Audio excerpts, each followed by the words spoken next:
All right, well, we're rolling in at 7 o'clock, so here let's call this to order. Welcome, everybody.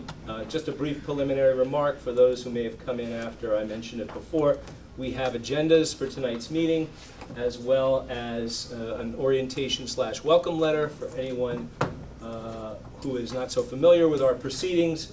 We also have a FAA brochure that you may want to take a look at, so if anyone needs that, feel free to come and help yourself.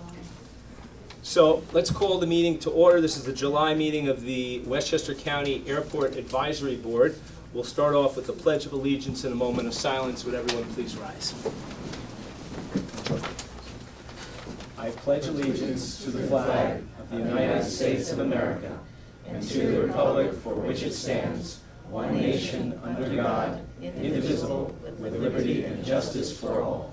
And now a moment of silence for our troops.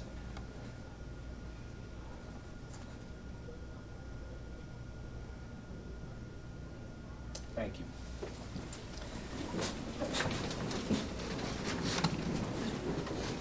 Okay, we'll begin with the roll call of members, starting to my right.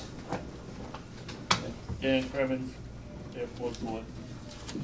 Nancy Barr, County Legislator. Peter Schlachtis, Chairman. Robert Fleischer, Vice Chair, Town of Newcastle. Nick Hartman from Village of Pelham Manor. Norma Drummond, Commissioner of Planning. Hugh Grecian, Commissioner of Transportation and Public Works. Great, thank you. Could we also, any county officials or Avport's airport management, if you would like to introduce yourself, now would be a great time. Okay, Peter Scherer, I'm the airport manager.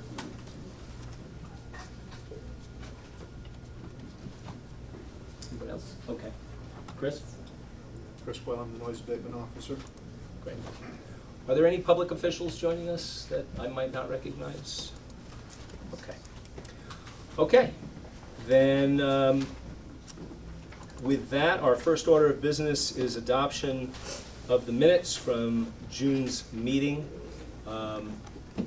Is there any discussion before we take a motion? Okay, do I have a motion? So moved. Second? Great. All in favor of adopting the draft minutes as posted on the Airport Advisory Board website, I might add, and with thanks to the county for that? Aye. Any opposed? Okay, motion carries. And I should add parenthetically that last month's meeting, like this month's meeting, I'm happy to say was recorded and is being recorded. There were some technical issues with getting the recording to the county since the meeting was held on Rybrook Village premises.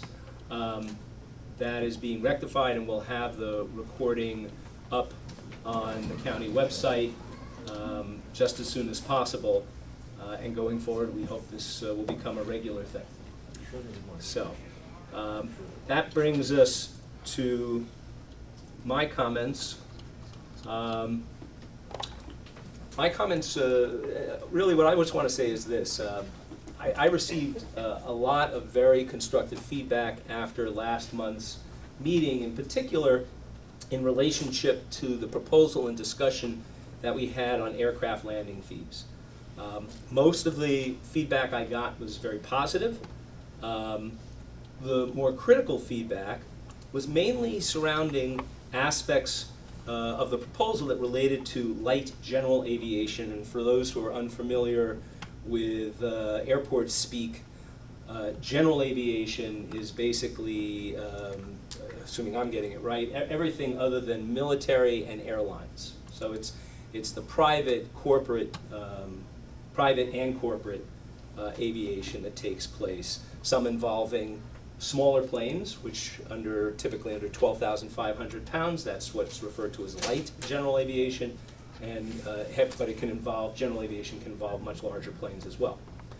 So that feedback that I got opened the door to discussion and concerns about light GA in general experiencing a sense of a sense that they were not necessarily well cared for at the airport, or at least not as well as they think they ought to be, given that historically Westchester County Airport has been, or light general aviation has been a primary focus at this airport.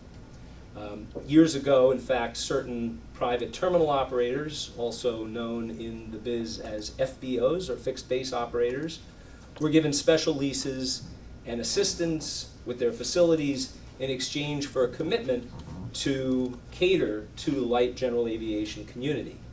Unlike other airports, at Westchester, there's no purely public ramp where a plane can simply come in, park on its own, and possibly get basic services for itself. All light general aviation is dependent on a private terminal operator, or FBO, for parking and all services. In the light general aviation community here, these pilots and operators are our neighbors. They're part of our community. They do include, affluent individuals and business-focused operators, but also veterans and club members and enthusiasts. This was, in many cases expressed to me that Westchester was their airport in many ways for years and even decades. More recently, with all the pressures to monetize facilities and operations at the airport, they sometimes find themselves feeling crowded out or being treated in what they might term as second-class citizens. So I propose that the Airport Advisory Board could be helpful in helping the county explore this issue going forward. As a first step, I just want to say to all those gathered here or viewing this that we would welcome additional feedback, additional input from your perspective on light general aviation's place and treatment and needs at the airport. You can use our Airport Advisory Board email address, which is airportweb@westchestergov.com, which, by the way, is also listed on the orientation letter we have here and on the county's Airport Advisory Board website. You can also reach out to me personally if you'd prefer. I have business cards here. If anyone would like, can take them. And if you send an email to the Airport Advisory Board asking for my contact information, I'll be happy to share it or to reach out to you. So, basically, how big of an issue or problem is this? What are the needs and priorities of light general aviation here at Westchester? If the Airport Advisory Board were to assemble a panel, for example, to air more about the light GA, who might you suggest we invite to serve on the panel? Or any other comments, questions, suggestions you might want to add. So I thank you, and I look forward to any feedback on that. And now we'll proceed to the next item on our agenda, which is, I believe, public comments. So again, as always, we start with an opportunity for public comment. Specifically, we ask that those comments not be directed at items that are on the agenda. We have crafted this month's agenda to allow for time for public comment on each of our substantive topics. But if there's anybody here that would like to make a remark on something that's not on the agenda, this is your opportunity. Anybody? Okay, thank you. We'll move on then to our first substantive agenda item, and that is our guest speaker from the firm of HMMH, Eugene Reindel, right? I'll give you a quick introduction. HMMH, first of all, has been the county's consultant on noise-related matters since, I guess, at least 2002, right, when it oversaw the last noise study here. That you folks were involved in that, right? It has over 35 years of consulting and research experience on issues ranging from airport planning and environmental issues to noise abatement and mitigation and public outreach. Mr. Reindel is the Vice President, Director of Aviation Services At HMMH, he leads their Aviation Environmental Services Group, managing a wide range of aviation noise consulting projects and providing technical support on aviation-related noise studies and noise measurement programs. Gene holds a Master's in Engineering and Acoustics from Pennsylvania State University and a Bachelor's of Science in Physics Engineering from Pacific Lutheran University in Washington. He teaches courses in acoustics, sound measurement, and noise modeling, and leads public outreach programs associated with controversial noise studies and programs. Gene enjoys, according to his bio, and excels at presenting complex issues of aviation noise in an easily understood manner, and we hope to put him to the test on that today. So, Mr. Eindel, the floor is yours. Where would you like me to? Up front? In the center. Near the board, like any Okay. lecture hall. All right. Well, I'm glad I could be here on relatively short notice. Yes, thank This you. worked out for me best. The next two meetings actually have conflicts, so I couldn't make it, so glad I could make it here tonight. I want to just briefly talk about our scope of work, but then I really want to open it up to hear from you, and so that we can look to the future as to what we're going to do. Because our scope of work now, it's really the way to think about it is phase one of this project. And how I try to coin a good noise study in a phase one is to understand the problem, is to define the problem. So we have collected 3 years of aircraft flight track and aircraft identification data from the monitoring system here at the airport. We have processed all 3 years of that. It's 2013, 2016, and 2018. Those were the 3 years that we obtained. Like I said, we have processed all that data. What we're planning to do with that is figure out where the aircraft are flying, how they're flying, who's flying, so we have all the aircraft types, all the runways that they arrived and departed on for each and every flight. And then we actually put that data into the FAA's Aviation and Environmental Design Tool, or their noise model, and we run actually every one of those flights through the noise model for each of the years that we're doing. So we will have a lot, at that point you have this, what we call a big database of operations, aircraft identification, noise, and then from then you can then determine, okay, what is the environment in 2013, 2016, 2018, and then you can start to dive a little bit deeper. And that's what I'm looking. I did see an email that had some questions in it, or suggestions of things that we add to our scope of work. And I would say those things were almost, if not fully, pretty much all in what I would call the second phase, and that is trying to figure out, okay, exactly what is happening in particular areas, how are they flying necessarily, frequency of flight, all those things you can drill down, because we have this database once we amass all that data, and then we can drill down and do pretty much any sort of types of analyses that might come. And we want to actually hear from you all to try to figure out what types of analysis would be good at that point. But I would say at the end of phase one though, we will have some graphics and some results to show, and hopefully it will help level set all of us as to, okay, here's the situation in those 3 years, and using that, then we can better refine even phase two, because our last task in phase one is actually to determine next steps. And that's intentional, because this isn't a one phase thing, we're in, we're out, we did it, we're done. That's not a successful noise program. A successful noise program listens to you all and tries to figure out, okay, exactly how do we tailor our analyses once we have the database and the level setting, the ground based all done. That's really all I had, because I really wanted to open it up for dialogue, to hear from you, you to hear from me if there are certain subjects you want to hear about or whatever. So does that work for you? Thank you. Okay.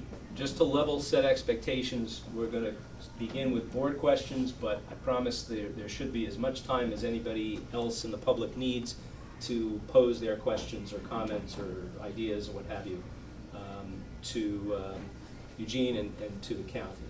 So with that, I have no question. No questions. Nancy? Thanks. So I have a basic question.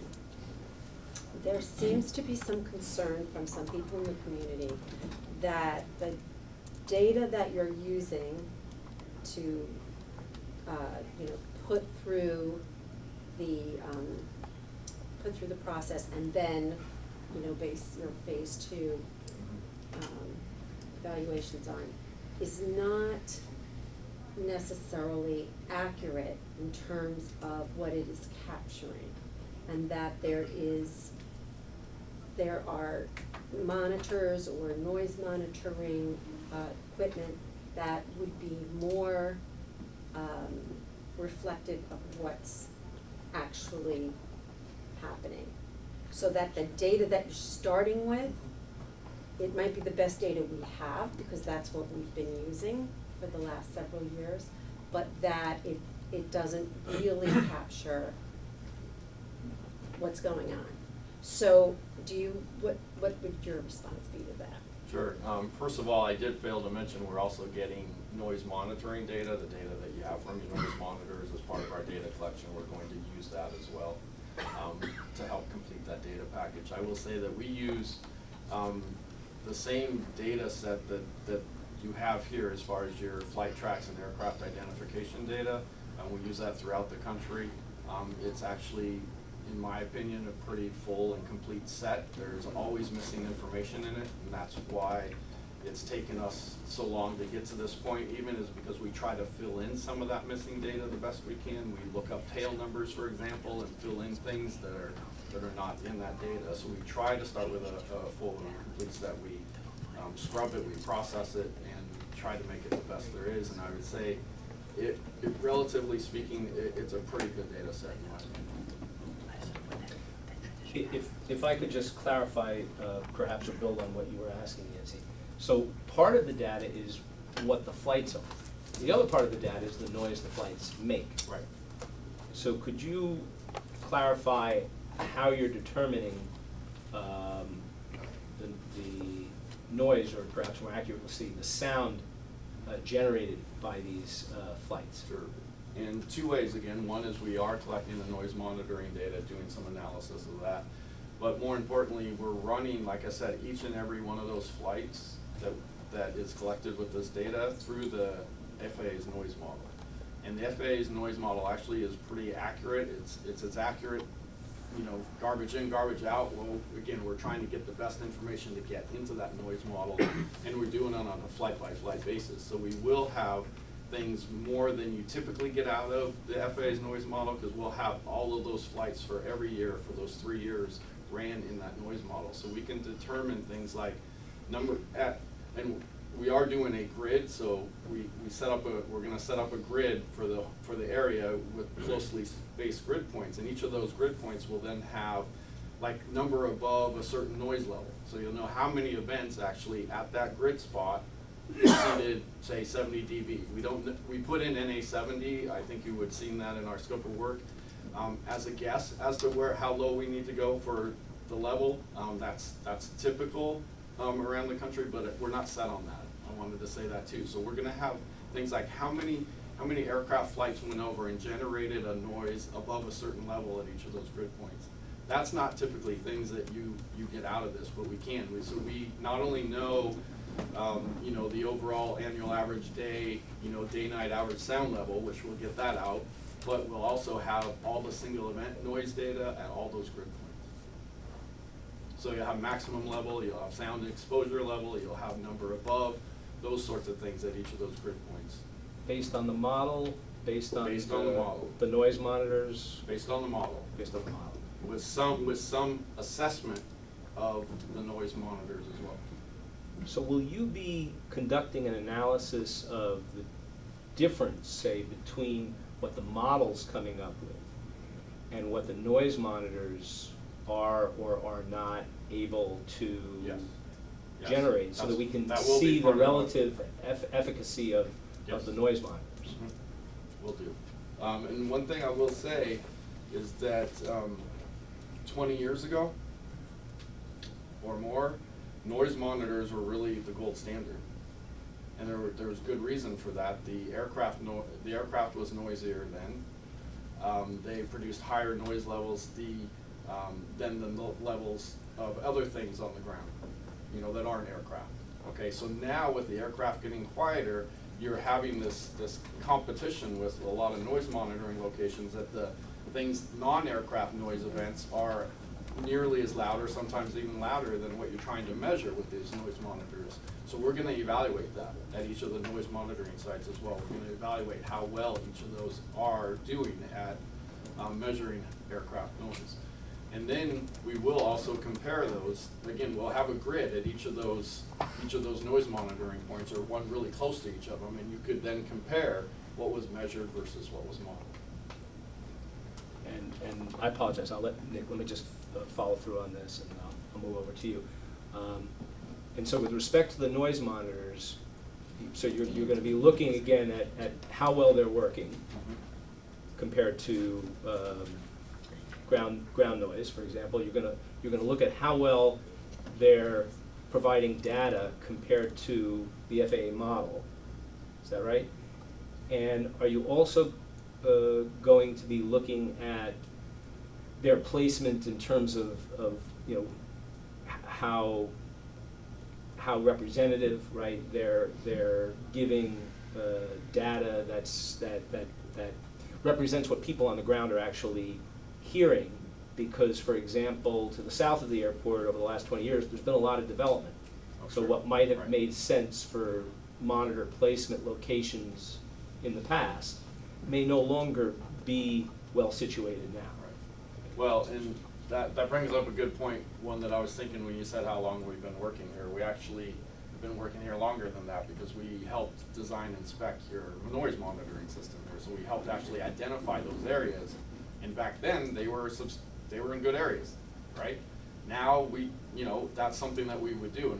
And the good thing is that I wasn't involved with that, so I can actually take a fresh look at it and say, are these in actually, first of all, would I put them there where they're at now? And secondly, how good are they at measuring what we're trying to measure, which is aircraft noise? And third, is there a better location?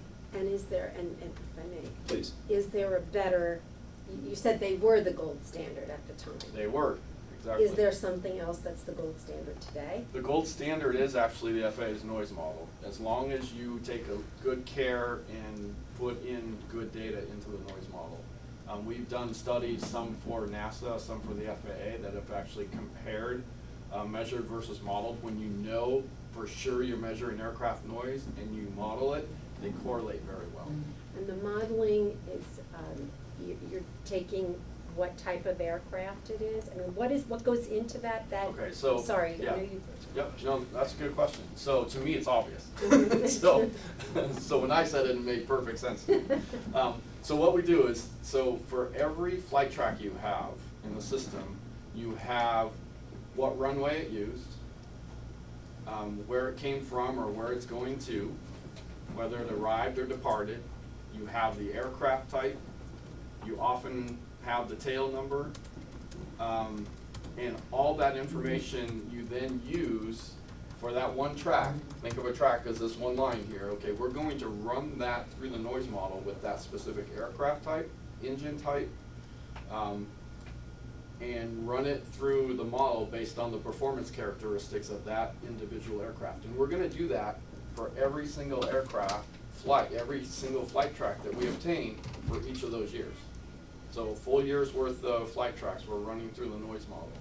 Now that's not standard practice in the industry. It's something that we've developed a lot of processes and tools around to be able to do it. The models don't want to just do that. You have to actually force this into the model to run that amount of data. We actually have computer clusters. I think we're up to like 20, maybe 30 computers right now that run these things, because to run a year of data from here on one computer would take 3 or 4 months. We can actually do it overnight, so we come back in the morning, get the results, see if there were any errors.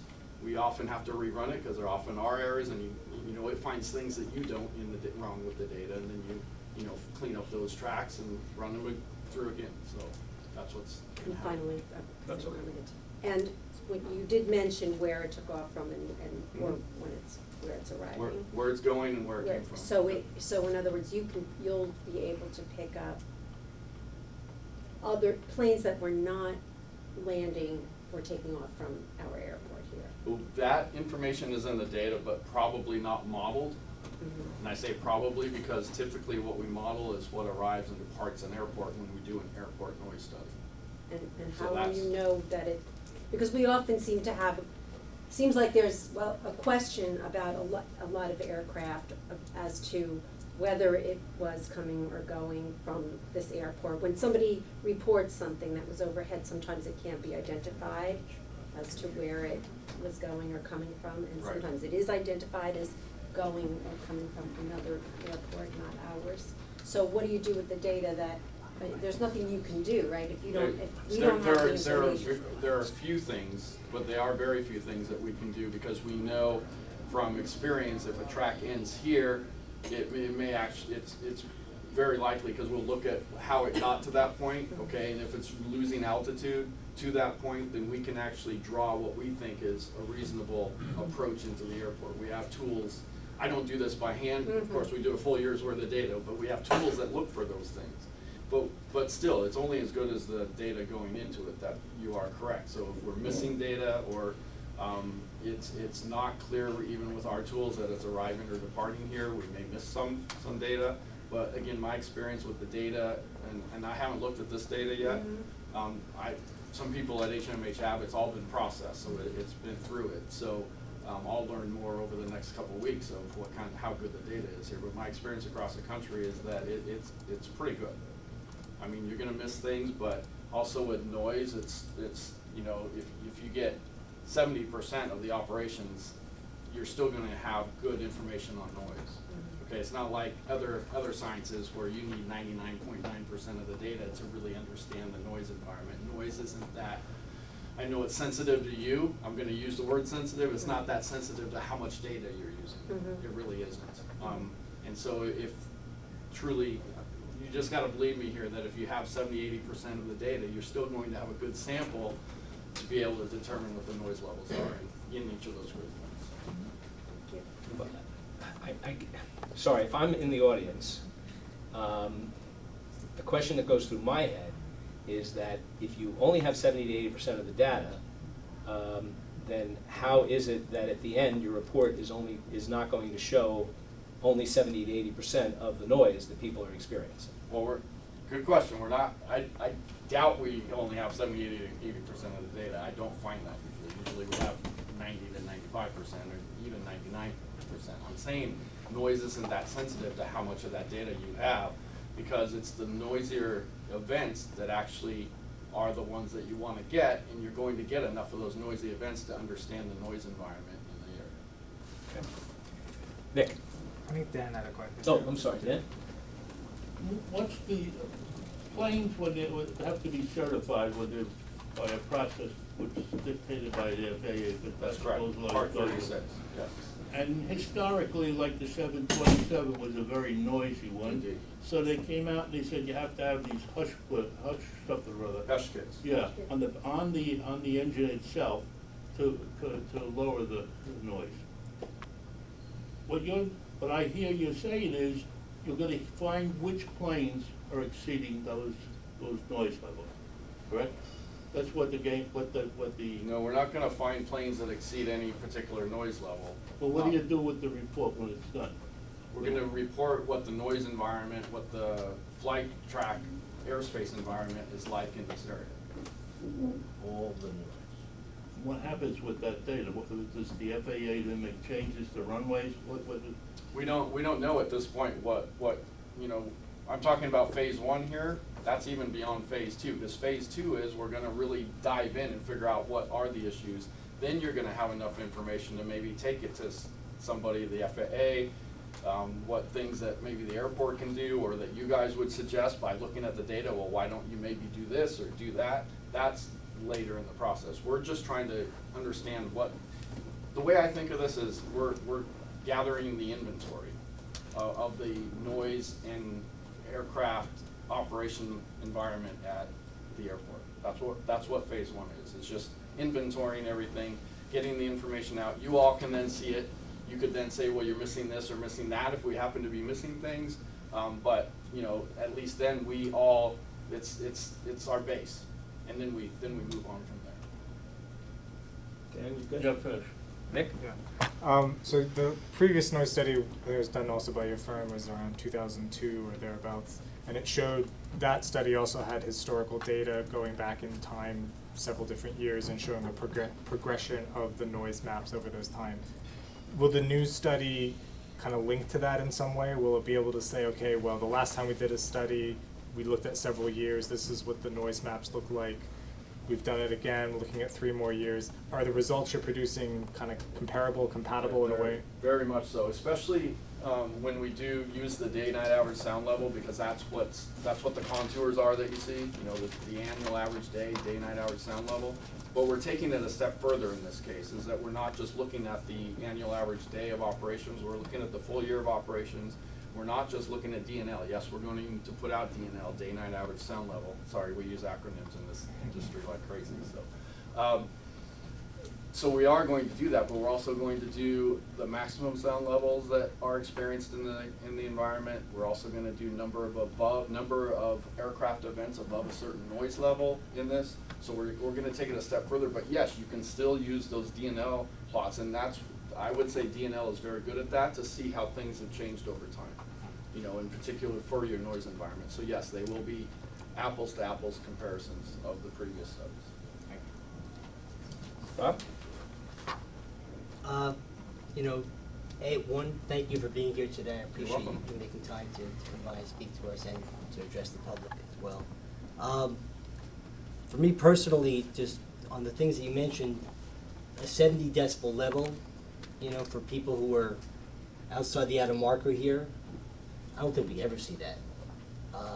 Okay, and I will say that that's why I said that in looking at this situation just further that I have already, we likely will lower that to something that is more And to give you a experience. feel, and I don't know, Chris can pull this up, but I took a sound measure reading back on June 24th in a typical backyard in the town where I'm from, and we were in the upper 30s.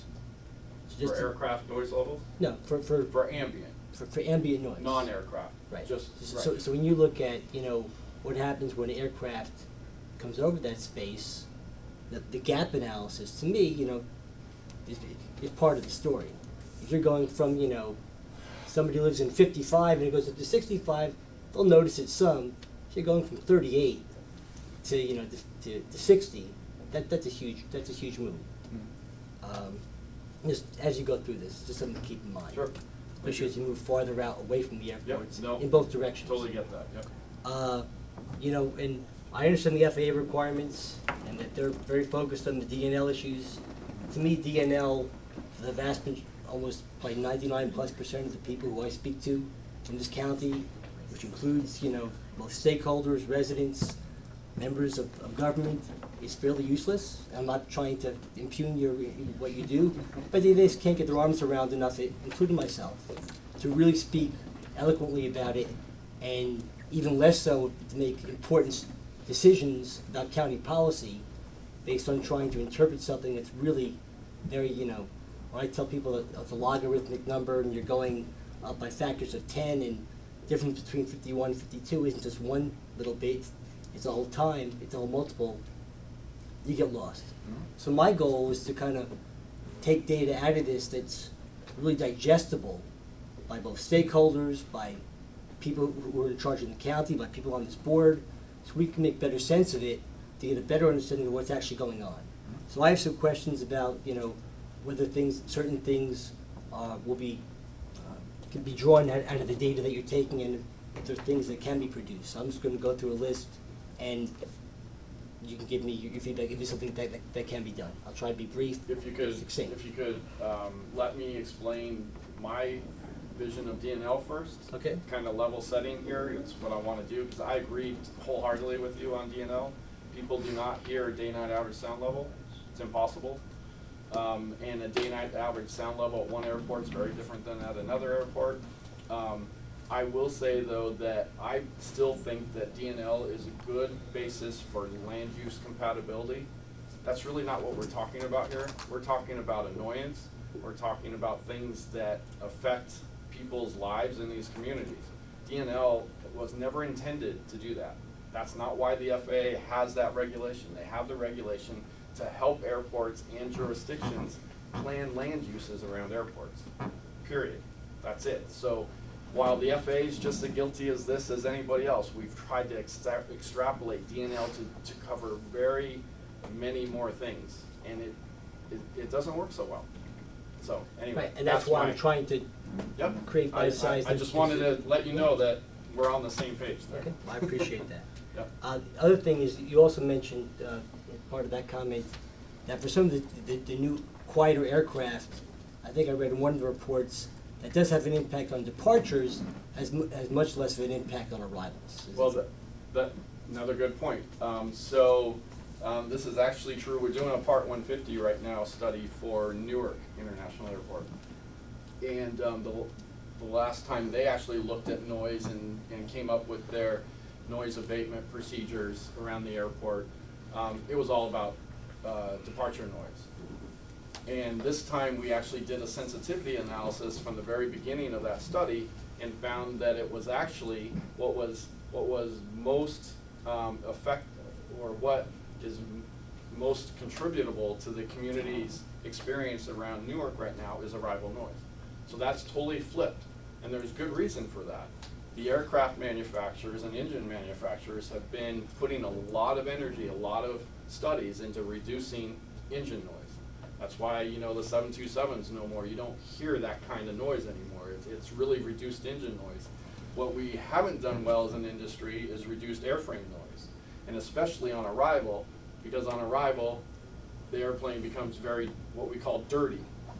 The flaps are down, the landing gear is down, sometimes they'll employ speed brakes, which is on top of the wing, so what you're trying to do is slow that aircraft down so it can land.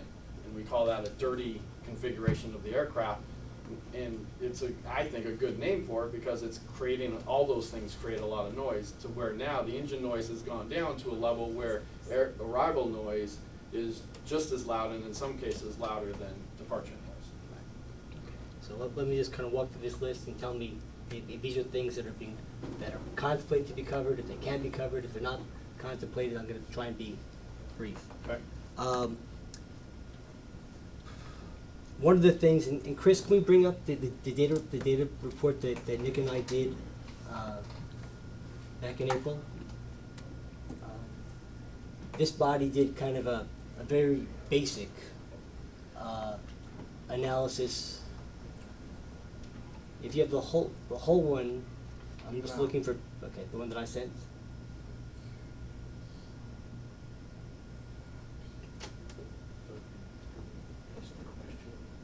I think it's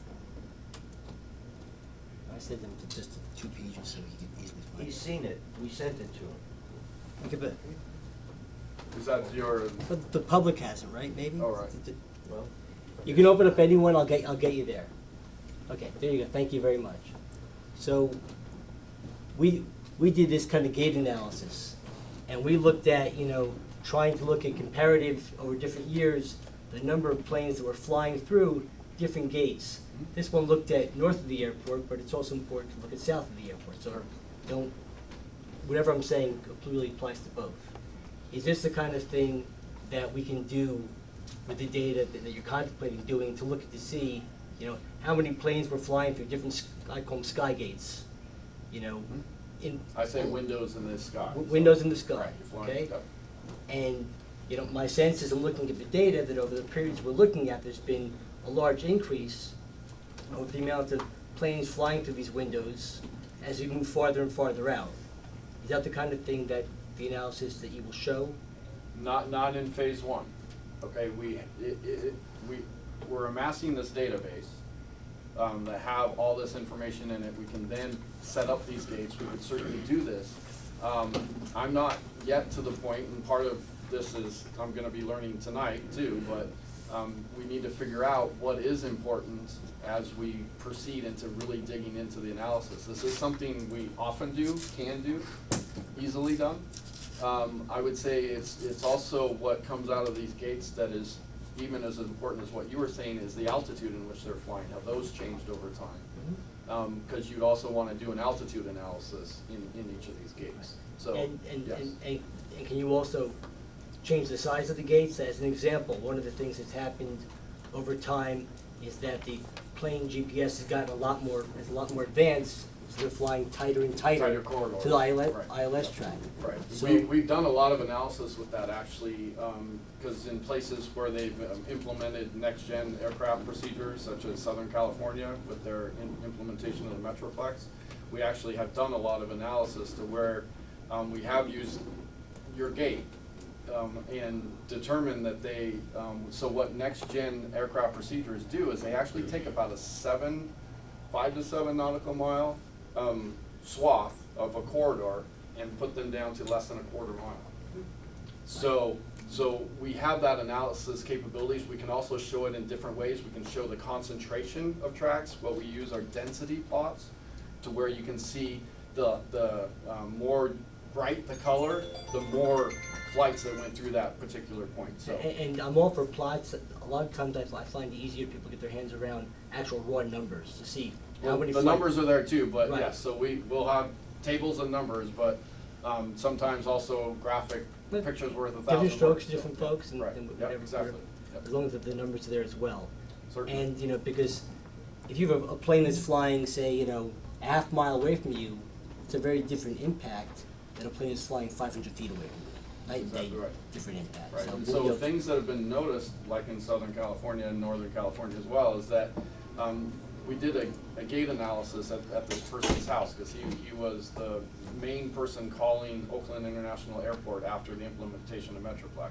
So they said, you know what, just do the gate analysis over his house, tell us what's going on, because he's never complained before, figure out what's going on, right? Well, what happened is he had 2 procedures going over his house. One was arriving into Oakland, the other was departing from San Francisco. And, you know where those 2 concentrated tracks actually centered on? His house. We had no idea before we started doing the analysis, but once that's the type of thing that gate analysis can show you. And can we divide these things by seasons, or seasonal differentials? Like, We keep all the date, time, Right, so we all, can- so all we can with do- it. we So can all do- that's in the database. that's a yes, okay. Yep. Can we break down between different weekend rush hours, like Friday to Sunday, things like that? Again, date and time is all No in there. problem. Right. Break down by origin of area, whether they're coming from the north, the east, Yep. or the south, Yep. okay? Origin and destinations all in there. Break down by type of different categories of aircraft, like corporate transient, commercial, light GA, Yep. things like that. Yep. Going before, can we list noise in the context of how often an area sees, I think it's what you were talking about before, tell me if it is. Can we list noise in the context of how often does an area see X planes in a certain time frame? Like, how many times does this kind of, this grid section or enlarged, see, you know, 15 planes in a half hour segment over the course of a month, a year, or so forth? How often did that used to happen? Right, Because- so the first step in that we will have actually as part of phase 1, we'll have the number of events above a certain level. Again, I don't wanna say what that Yeah, certain I'm level not, is, to but- actual events. Yes, we could do that as well, but the first, you're gonna have a subset of that with phase 1, and that is how many flights above a certain noise level, because at some point, if you don't hear it or it's not at a certain level, you know, is it really a bad thing if there's 10 of those and there's 30 of these? Right. But Depending anyway, on- it's step 1. If we want it, but what we've also done in other places is also done number of operations through every grid point. So you will have capability to, again, slice and dice that in different ways. And we'll be able to get operator breakdowns by year? So you can actually see Certainly. Again, all that's in who's the using data. this airport? Right. 'Cause, Operator, as well as it's known in the data, can be taken out of 'cause that. I know that I've looked in the data before, that field is one of the ones that's kind of missing a Well, lot. we might have upped that a little bit because the tail number's in there. We have a lookup table to figure out who the owner is anyway, not Great. necessarily the operator. A maximum takeoff weight analysis, planes landing in each kind of runway. Again, we have a lookup table that you have the aircraft type. We have a lookup table that says what its MTOW is. max So we can takeoff. look at the distribution of MTOs, MTOWs going over certain areas, you know, at the comparative time windows, 2013, 2015, 2018. Origination and destination breakdowns by year, I know that's something you did in the previous report, but it's pretty simple to do. The percentage of operations or the number of operations that come from local airports. I know that in June of 2018, we had about 10% of our flights coming from airports that were less than 50 miles away. Yeah, and because you know origin, destination, you could then, if you had either a list of airports that you were interested in, or you draw a radius and say, you know, again, it's all in the database. The equipment breakdowns, comparative view, that's easy. Runway usage and analysis by year, you did that in the previous report. Runway uses, yeah, we'll have that out in, what we're gonna produce next for the airport is a noise modeling input memorandum. That's gonna have the runway use for, each of the, years that we did overall. And then we can always break that up too, okay, runway use by aircraft type or category or season. So yes, all those break. So it seems to me that you can take this in, you've got the data, you can really manipulate it however really you want to. Or however you want. Right. Yes, or Well, ultimately the airport, because they're paying for Right, me right. to do this, so yes. I don't make policy, Right. we can advise as a board. But we can also have further discussion, like you might say, do this, and I'm like, well, what is it that you're really wanting to have? And I can say, well, why don't we do this instead? Or we may already have something like this, but, so hopefully, you know, it's also not just go do this, let's talk about why and is it the right thing to do. And what is your expectation for when phase 2 will start, and where are we on the timeline? I think you said that you've kind of I would loaded say my everything up. best guess right now is phase 1 will be wrapped up fall, October-ish. It doesn't mean that we need to wait, because once we get some of the information, we can start thinking about these other things. So as you're meeting over the next couple months, you might want to think of these things as well, or wait until you get our phase 1 results, which will be in fall timeframe, probably October-ish, I would think. Your October meeting, you'd probably have it by then. And then hopefully you can see what's in there. Maybe I can come and present it, something, or, you know, some way, and then we can further that discussion and figure out where we go next. And when you look at your ability, all these computers that can crunch all these numbers, if all these requests are put in, is that just an overnight activity? Putting these requests, yes, to answer, but putting the requests in aren't necessarily a one-day activity. Right. I mean, you a lot of code to write, a lot of, you know, things to say, okay, database, this is how I want to slice and dice this, and, you know, putting all those algorithms together. But to the extent that we're not reinventing the wheel, which we probably aren't on certain things, those are pieces of code. I would say about somewhere between 1/3 and 3/4 of what you said, yes, we have processes to do Right. most of that. Like gate analysis, automatic almost. And Just I tell me think- where you want the gate. Just speaking for, I think, a lot of stakeholders here, you know, it's been a number of years where there's been a large uptick, where the complaints have gone up, people have been more aware of the noise, going past the tipping points, and I think we're anxious to try and demonstrate progress, both from this board, I think from the county is, but this is an important piece of getting that done. Right. Well, and I think it's the most important piece is actually phase 1, so that we have everything ready. We have the basis for all the further analysis. It's probably taken more time than you would hope at this point, but I would say that that's where a lot of the effort's put in. Doing these analysis, like you said, a lot of the things we already have set up, we just say, go do it. So, you know, some of those things can happen a little bit more quick than setting up the database. Again, we want to clean the data, make sure it's right, make sure it's the most accurate we can get. So we've spent a lot of time doing that. Thank you very much for your time. You're welcome.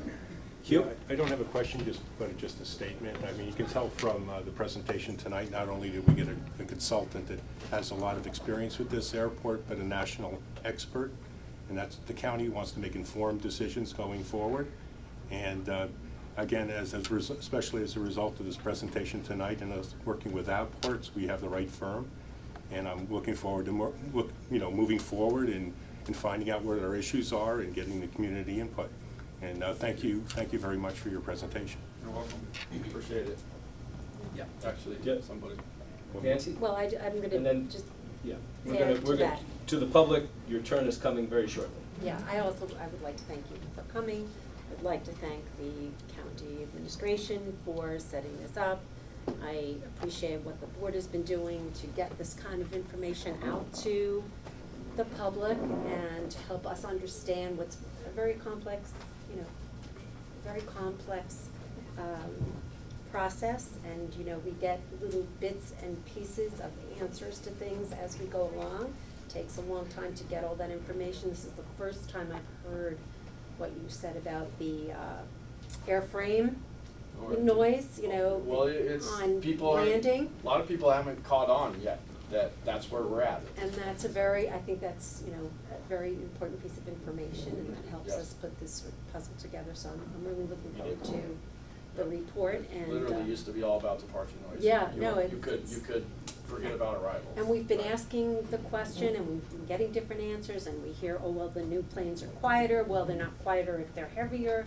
There's all these different explanations, but that's a Well, piece one that thing hasn't been explained One thing I could before. bring too, you probably don't need a picture to show this, but if you look at a 727, remember how loud those were? Or if you do, it was a really loud aircraft, take my word for it.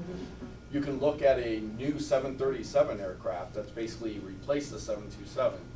It is probably a fourth as loud on departure, but just as loud on arrival, if not louder sometimes. That's where we're at. And that's, and that's a missing piece of information that at least I haven't Yeah. heard that before. So Absolutely. we've all done a lot of speculating, but it's great to hear from an expert who actually is, knows what's happening. So thank you. You're welcome. Appreciate it. Before I open it to the public, and I echo Nancy's comments and thanks to the county and all those who have made it possible for you to be here today, and to your firm as well, to you. The grid that you're talking about, can you just confirm that's gonna be 360 degrees around the airport? And how far out is it gonna go, and is it going to be dictated by any boundaries such as the state line between New York and Connecticut, or is it going to cover, all of that? Actually, you know what, that's, I haven't even talked to my client about this yet, but, it's open right now. We haven't designed the grid. Grids are usually centered around the airport, and then either a square, rectangle, or it's rectangular most often than not, because the aircraft kind of go this way, they don't go out as wide as they go, this way. But I don't live here. I don't know what the extents of where the extents of the issues are. Maybe work with the airport and try to come up with, hey, can you do the grid out to this extent of this map? I could take a look at it at that point. Why don't, give me some input on that. Fair enough, thank you. Okay, members of the public, I started, the last time I did a survey, I started on this end, so I'm gonna start on the opposite end for this. Yes, sir. And please, when everybody answers, please introduce yourself. Just indicate where you're from geographically, and then proceed. Johnny Nonsky from the town of Newcastle. I'm just trying to understand, I came a little late, so if you covered this, apologies, but in terms of what you've been hired to do in terms of scope, if I understand what you were saying correctly, phase 1 is measure, phase 2 is analyze, and then what would a third phase, is that recommend and put forward, a strategy to mitigate certain things, or where does it kind of begin and end? I think you said it right. Okay. I would go further than measure at the beginning. It's measure, model, kind of inventory. Yeah, I'm not trying to figure it out. simplify Yeah, a yeah. complicated thing. But no, Yeah. you're right. It's like inventory, analyze, and then figure out what can be done. Okay, Yep. and that's part of what you've actually been scoped to do, or is I've that only been scoped so far for phase 1. just to measure Just- and model? Just, get Okay. the inventory, get the date, get level set everybody. That's what's been Okay. done so far. Thank you. Yes. Hi, I'm Millie Becker, I'm with Millionaire. My question is, to piggyback on what you said, is so what is the goal of the study? What is it that you're looking for? Because you read a lot of things that you're looking for, but what is the goal here? What are you hoping to find, or what are you looking to gain from the information that's presented? So from my point of view, the first goal is to define the problem, in my eyes. I know you all very well know what the problem is. It's my time to figure out what the problem is, kind of level set, what are the aircraft noise levels, where are they flying, how are they flying, who's flying, what are they flying, all that into a database, put out some preliminary results, figure out, you know, what the environment is like here. That's the goal of phase one, and then phase two is to figure out, dive deeper into the analysis to try to answer some of the questions here. But I think you raise a great point, is that it would be good for this body to figure out, you know, do you have an end game? Because that would help us in phase two figure out where should our analysis be focused, what is it we're trying to achieve here. So it is a good point. That's not for me to do. You know, you come to me with what it is you need, and I try to help you get there. So if I could, Millie, it's also, of course, not up to the Airport Advisory Board to decide either. That's ultimately the county's decision to make. But let me ask you, I think it might be worth spending, you know, a minute to, because you're involved in these kinds of situations at many airports. You mentioned Newark, and of course many others around the country, maybe around the world. You've seen this process go from phase 1 to 2 to 3. Can you give us any sense of hope or optimism, given I think many people here realize that, of course, the county itself has limited options to impact factors that go into noise experienced by communities around the airport, and ultimately, you know, it's at the federal level that a lot of that gets decided. But are there examples that you can cite of, you know, ultimate problem-solving strategies that, you know, that have produced positive effects that we might be able to, you know, spend more time looking up or pursuing on our own, but that you can just quickly detail now for inspiration at least?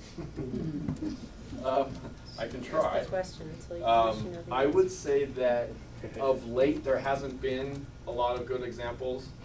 It's kind of where we're at in the industry right now, not industry, but in the phase of aviation right now. There's so many changes happening right now. With going from ground-based navigation to satellite-based navigation, which is next-gen technology for aircraft performance, aircraft procedures. Sorry, lost the word there. There are good examples of bodies like this working together to solve problems. Prior to that, you know, they were able to, even though it was, you know, one of the things is everybody thinks Part 150 is the panacea. Well, Part 150 is getting more and more limited. Again, when we had noisier aircraft and the DNL 65 was affecting thousands, if not tens of thousands of people, there were things that you could do that affected that 65 DNL contour. Today, very few things you're going to change in an airport is going to move that needle very much. Okay, so, but a lot of benefits have come from working outside the Part 150 process and just working with the airports and the FAA and not only local but national, say, hey, here is our problem. It's really important to define your problem very well.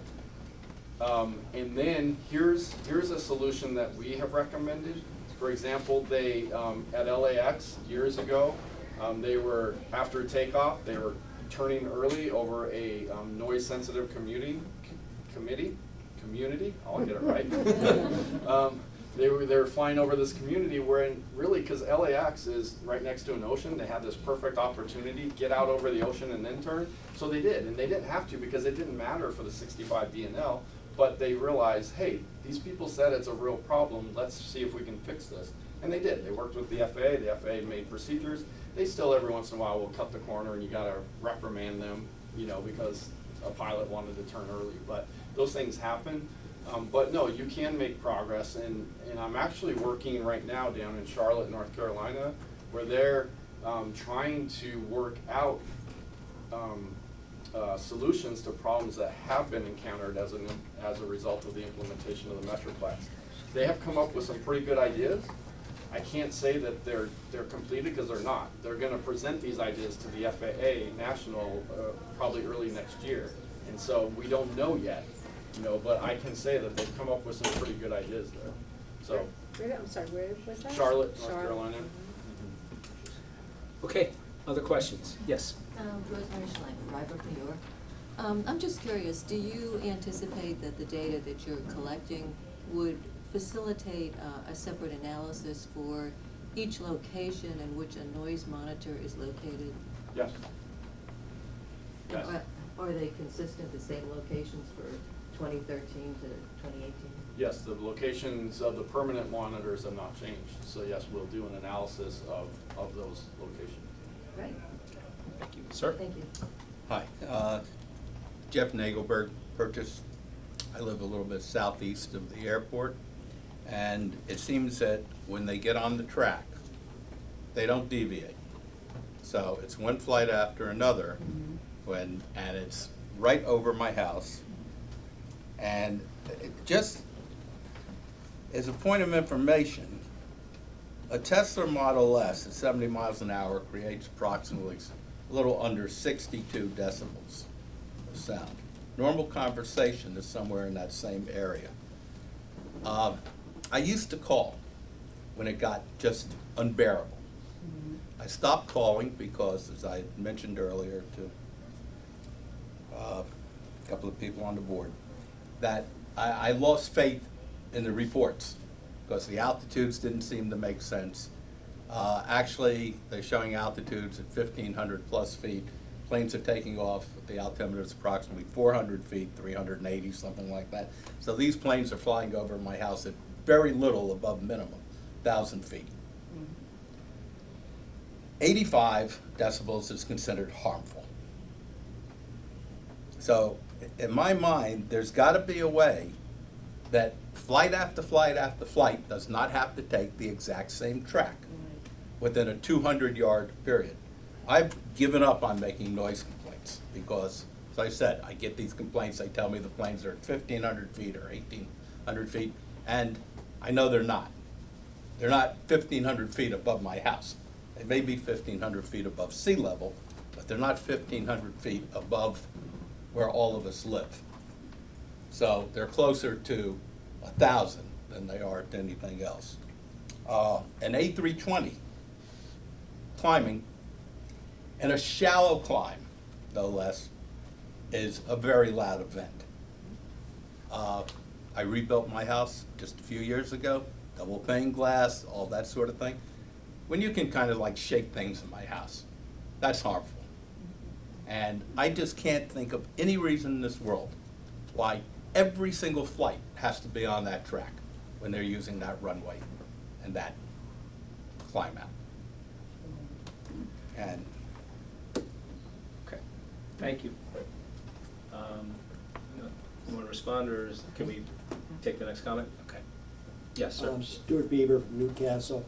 You said you put in good data, you get good results, but the current location of the permanent noise monitors appears to be not where the main complaints are of the noise. You have no plans in stage one to put out new monitors, temporary ones, whatever, to see what the current noise problems are. That's correct, it's not in our scope to do that for phase one.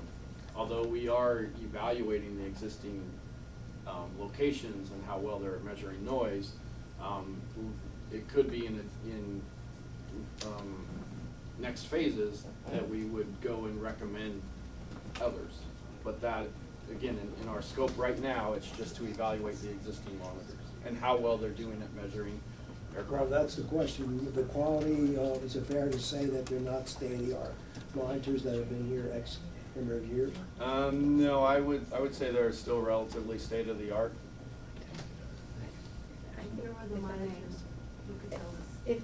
But I think what you were saying is you're not relying on the noise monitors to tell you how loud it was in a given place.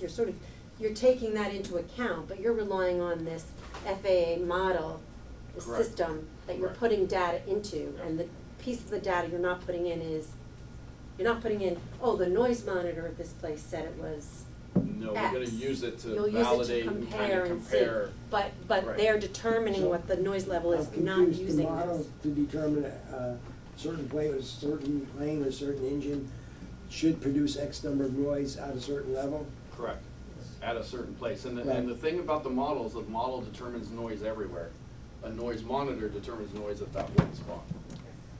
If I remember from your report, the last report, the way it was done, which makes sense to me at least, is your model is trying to project everywhere. You have noise Right. monitors in certain places which you're using as actual measurements. Right. And then you can basically say, okay, so if the model says it's X at this point, what does the microphone at that point say?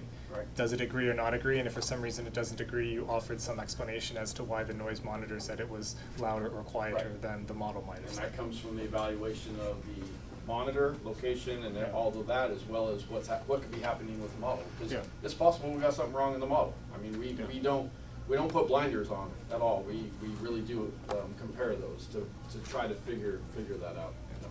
Okay, thank you. Yes? So I just want to clarify, the model itself is built on departures and arrivals from Westchester County Airport, right, Correct. from this airport. So if there's, to what Nancy had said earlier, if there's noise coming through from a plane that was departing or is arriving to another airport, let's say LaGuardia, or something else, Flying over and then. right, Okay. flying Yeah. overhead, where there's Okay. other planes that originated or are en route to a different airport and not this airport, that's not included in your modeling data, because that's only flights that are either originating here or arriving to this That's airport, correct. correct? But if you had a noise monitor at a location where you saw increased noise that couldn't be explained by something like that, would that be able to give you an indication that maybe there are a lot of flights flying from LaGuardia over that, or from a different, in other Right. words, if you saw the So. very yeah, so- high noise, and there was no indication that that was coming from these flights in this airport, could that lead to hypothesizing that that noise is coming from aircraft that were originating or on Yes. someplace else? Yes, and because while we're not determining in the model the noise levels that those are producing, when we're evaluating the location of the noise monitor, we're actually what we call do a point of closest approach. It looks up Okay. for all aircraft. It's not just Okay. limited on HPN aircraft, it's all aircraft. So we will say, oh wait, this monitor is actually picking up X% from these operations that are maybe 20,000 feet up or 15,000 feet up, something like that. So that would be in that, we have the data, we're just not gonna run that data through the noise monitor. And in your experience, is it possible that flights that are originating from other airports, that we're hearing noise, significant noise from them in the community surrounding this airport that might be, giving just where, these other airports are and how they, giving yeah. information of whether, Right. that could be creating a noise problem here Yes, that we don't and- actually have control and over within. There are that other, airport. there are other places in the country, this is one of them, but I've done more work personally out in the Bay Area in California, where we also have San Jose, Oakland, and San Francisco. Not only that, but you also have Sacramento, not very far away. Anyway, we have a similar, you beat it by far with the number of airports you have around here, I'll give you that. But we do then see that it's correlated to other airports, and it does affect, in fact, in California, they have a code called Title 21, and you have to be able to measure aircraft noise to a certain level, and you need to verify that it was coming from a particular airport, so you actually have to do that analysis. Will anything though that in the data that we have lead you to be able to analyze that or see that? Yes, yes. And that's just from the noise Because monitors? while we're only putting in, again, the data coming in and out of Right, HPN for the noise model, right. all that data is still there. So when we look at the noise that's being measured at a particular monitor, Okay. we're gonna look up and So it's from the regardless monitors, where, okay. yes. So that regardless. could also be then key in terms, potentially, in terms of where these monitors are placed going forward, if they ever get moved, if we think that there may be traffic from a different airport. Okay, thank you. Sir? Sorry, Debbie Friedman, I'm Rybrook, and also work for the Board of Legislators. Okay.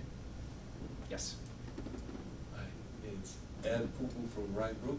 Just for clarification purposes, so phase one, I believe I heard you say you're gonna put together an inventory, so you're trying to identify the problem. Not explain or understand, but just identify. So it's crucial that if you collect data, it's crucial that we have some sort of confidence of the validity and the quality of the data. And I think that this has transpired in all the comments that we have made so far. So, I just would like to reiterate what was said before, because we live here and we have our family, so you can see that there is a level of subjective analysis, because we don't need a monitor to. You don't need me to tell you. No. Right. Actually, I have in my house, Right. I have the cutting edge monitor, noise monitor that, you can think of. Silicon Valley is trying to do something, the same accuracy of my monitor, but they can't. And the monitor that I have is the human ear, because I just live. And it's every information that this monitor captures is validated by my eyes, because I just look through the window and I see the things coming down, and so that's another issue. So sorry for delaying a little bit here.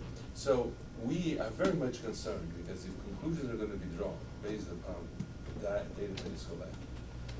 We are extremely concerned with the quality of the data, so can you help us go to bed tonight and fall asleep and not be, terrified what's gonna happen? Because at least clarify that to us. It seems that you're gonna collect data from the past 4 years, did I get that right? Or There's 3 distinct 3 years. years, 2013, 2016, 2018. So, 2018.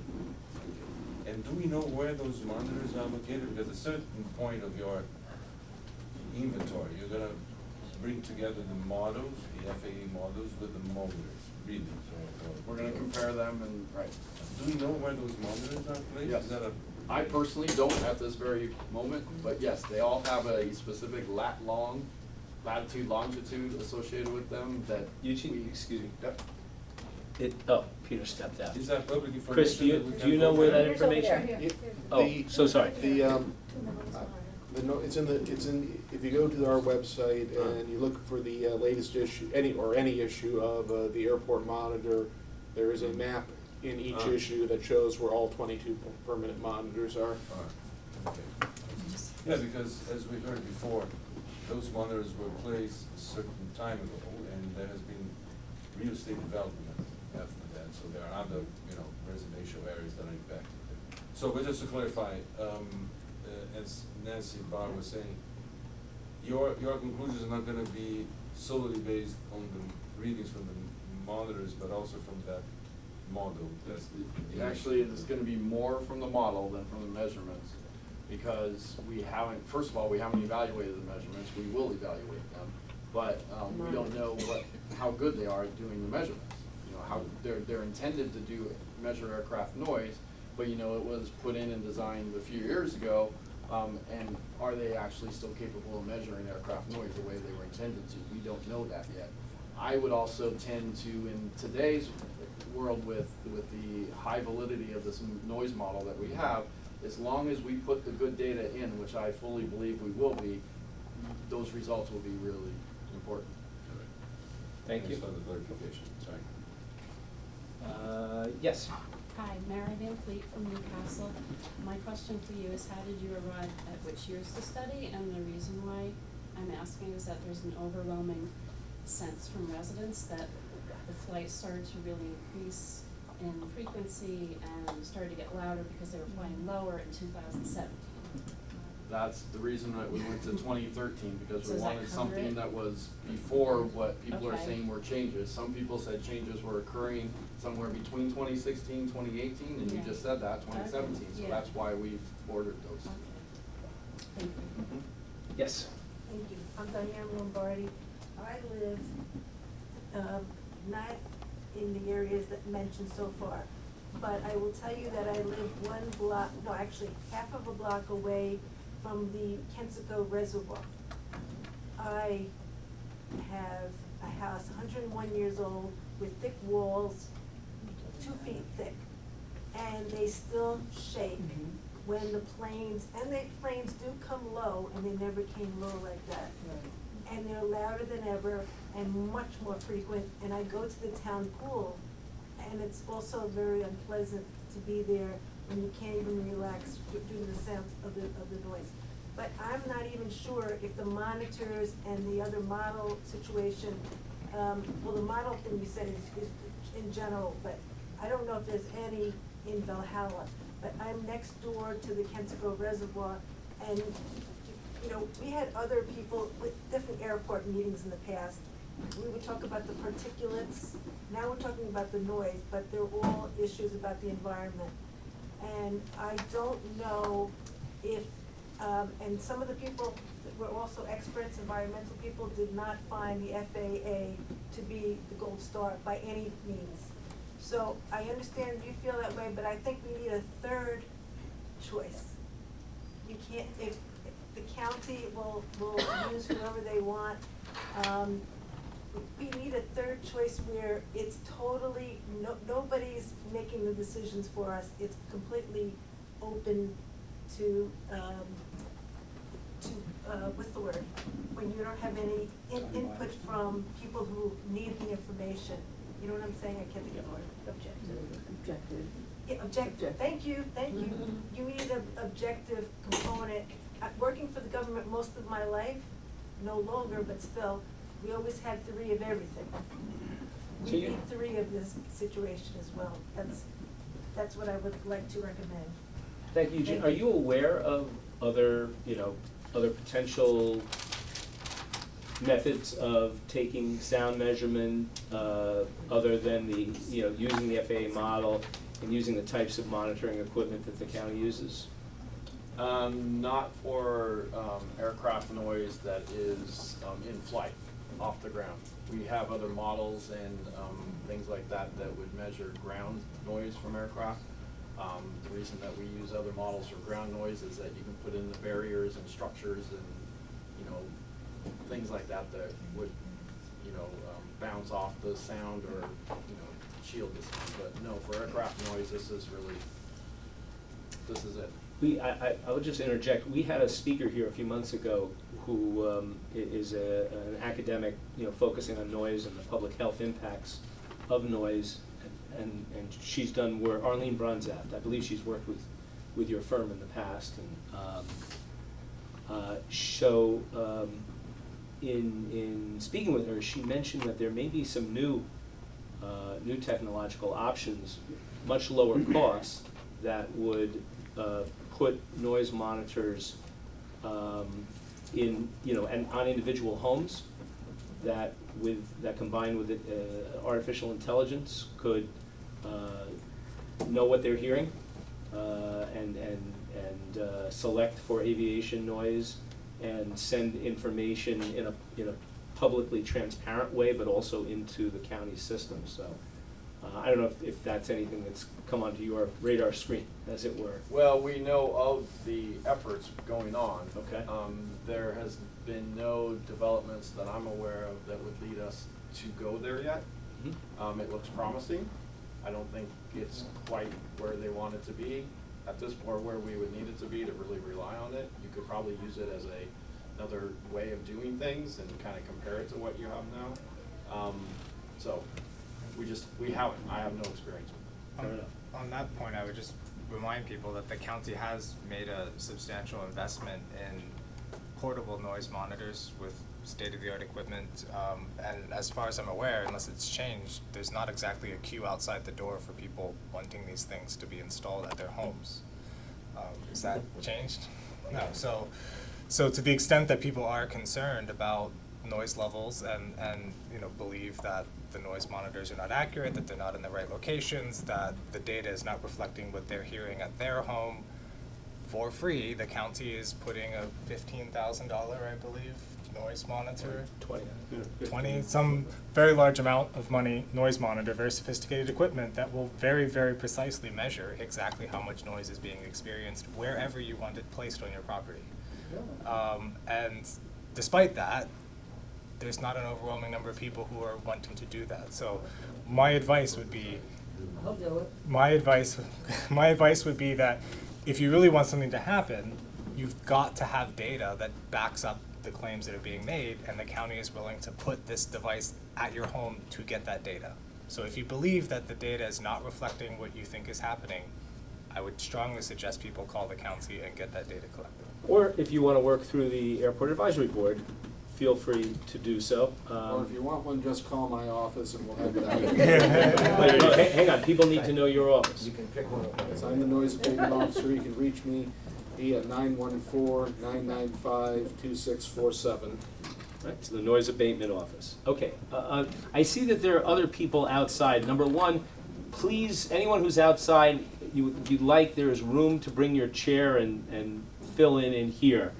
So please don't feel like you have to be stuck out there. Another place for future meetings so that everybody can be here.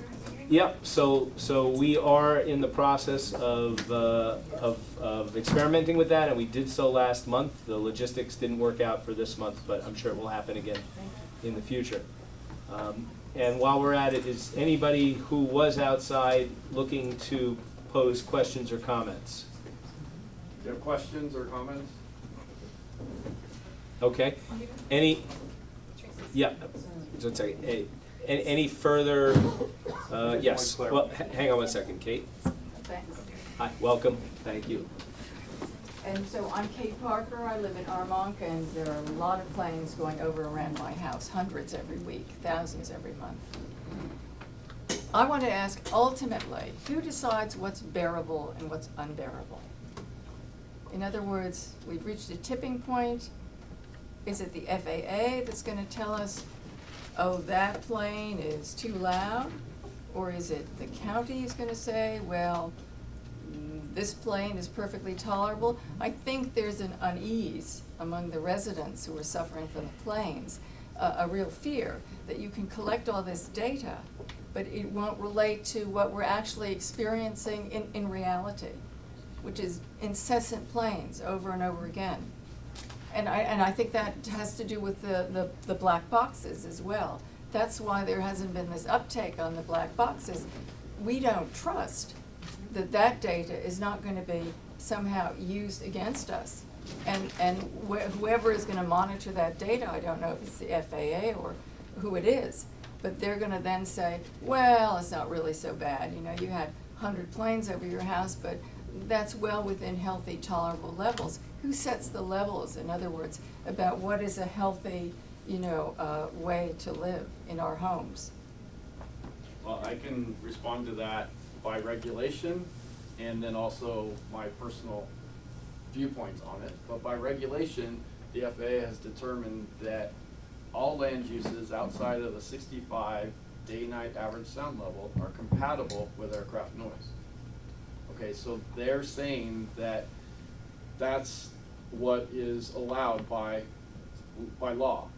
Okay, so if you're inside that 65 day-night average sound level contour, you may be incompatible with aircraft noise. Outside of that contour, you're compatible. Now that's only land use compatibility. Your first question was who determines what's bearable and what's not bearable?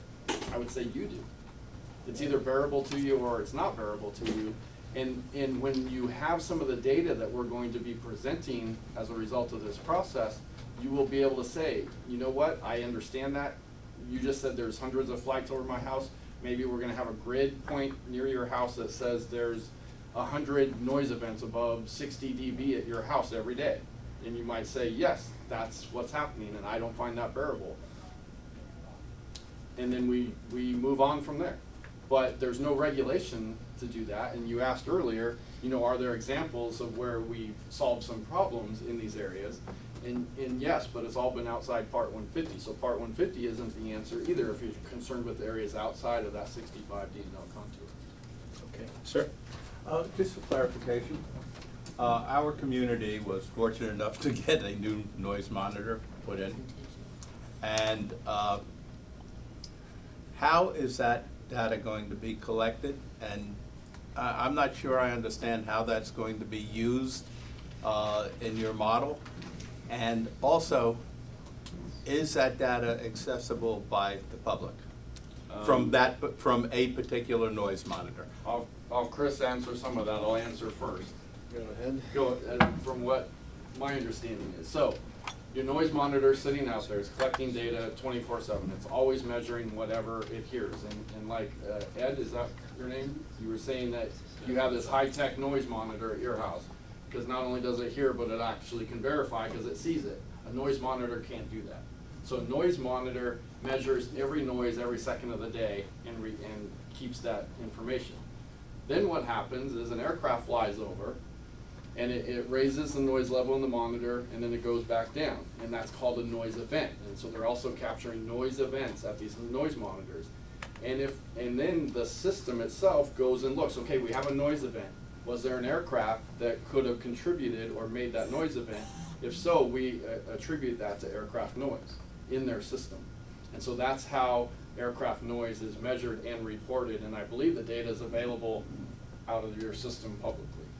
We do report every month on the permanent monitors, and we'll send the, for the portable units, we send a report to the homeowner or at the location where it's been, the monitor has been set up.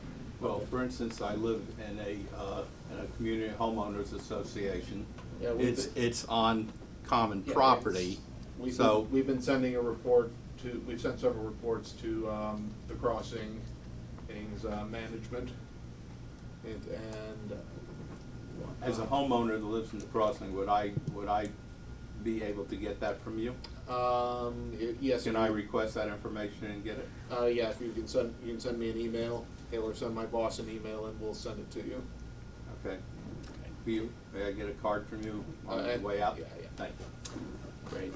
Thank you very much. Really appreciate the time and patience you've shown. I think you lived up to your bio, so. Oh, good. I was gonna ask you at the end, I didn't have to ask. No, but thank you. And what I would say to everybody, and thanks again to the county, what I would say to everybody is this, you know, a lot of information has been shared, a lot of perspectives have been aired. This does not have to be the end of the conversation. And again, that is one of the functions that we as an Airport Advisory Board serve, is to help funnel feedback and perspective to the county. So I would encourage everybody to think about what they've heard from HMMH, from each other, and please feel free to reach out to us with additional questions, additional comments, additional suggestions, because we can make all of that available to the county for their decision-making process in the days that follow. And again, if you go on our website,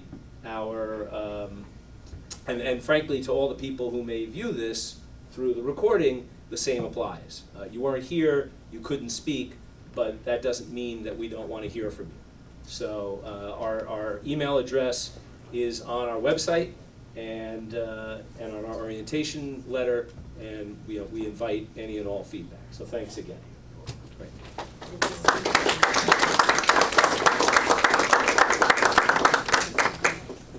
All right. Before we move on, I want to recognize another member of the Airport Advisory Board, Tracy Levy, who we are happy to have. She joined us a while ago. We're happy to have you, and feel free at any point to occupy your your spot here at the dais. Okay. All right, we're going to try to move, I guess, as expeditiously as possible through the county reports so we can get to our unfinished business. Peter, you're first up with any remarks you want to make as airport manager. Oh, sure. Well, everything about the airport last month is in the airport activity report. Back in June, we had an FAA 3-day inspection. We do it annually, make sure that we're in compliance with our obligations. We did a very successful inspection by the FAA. Inspector commented that we're probably one of the top 3 airports in the region, which covers New York, Virginia, Pennsylvania, New Jersey, and the major airports in New York City. So that was a very nice comment they had, and that reflects on the staff that I have here. We had a blood drive. Didn't see anybody there when I reported it last time. I'm only kidding. We had a blood drive, but just to give you an idea, we do an annual blood drive, and we collected over the years, went back and took a look at that. We collected about 809 pints of blood. A lot of that comes from airport employees, some from passengers, and some from people that we just grab off the street and make blood. But it's a good job that they do for the staff here. They donate a lot of blood, and it's well received by the people that receive it. Also, just some of the things that we do. Today we're having a class that's going on in another conference from Sphere of Flying. And what we do is people that need some help in getting on an airplane or being able to train on how to fly in an airplane without being terrified. We hold these classes in conjunction with the White Plains Hospital. So doing that right now, so if you hear any screaming, that's them not passing the class. So these are the things that we've been doing, so that's what we got for today. Thanks. All right. Always injecting a little humor into the conversation. Well timed. Thank you. Okay. Chris, are you handling the activity report? Okay. Don't sound so excited. For the month of June 2019, we had total monthly operations of 13,876. That's down 784, or 5% from June of 2018. In breakdown of those operations, total airline operations were 2,040, which was 15% of total operations. Corporate operations was 7,428, 54%, and light general aviation accounted for 4,406 operations, total of 31%. Operations during the voluntary restraint from flying period, which is midnight till 6:30 a.m. each day. During the month of June, we had a total of 275 operations, 2% of total airport operations. This equates to an average of 9.2 per night, which was down from an average of 9.6 per night in June of 2018. Vertical operations by distribution by time. Between midnight and 12:30 a.m., we had a total of 45 operations, an average of 1.5 per night. I had 35 arrivals, 12 departures. From 12:31 a.m. to 5:59 a.m., there were 133 operations, an average of 4.4 per night.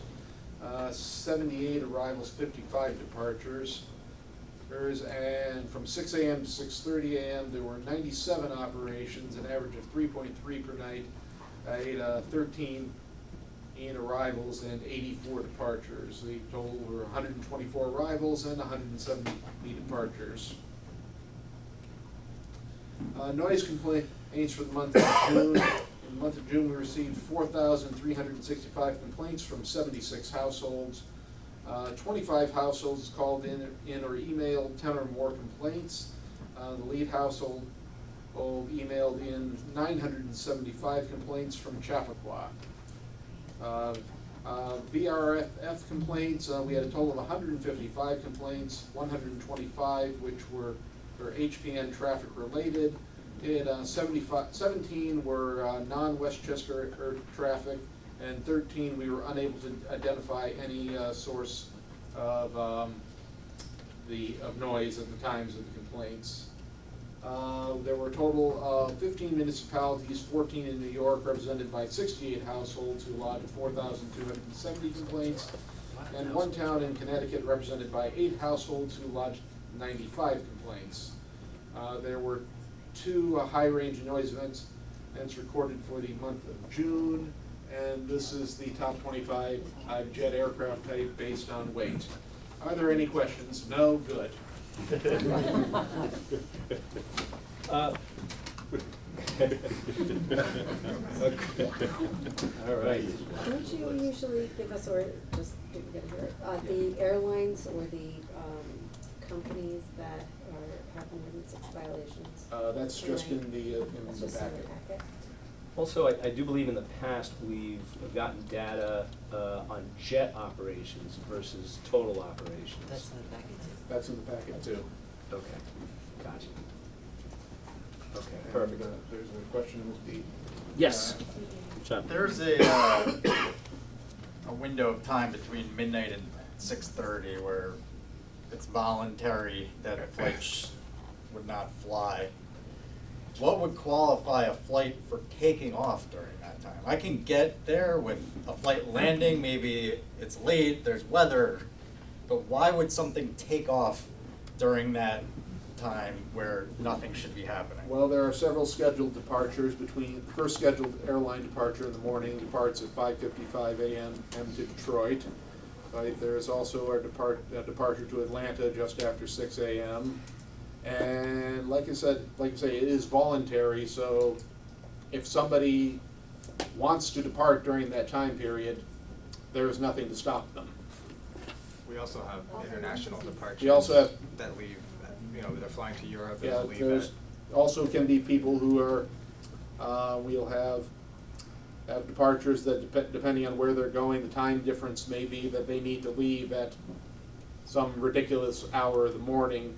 They need to get there at a reasonable time. So it's basically unregulated. Yes.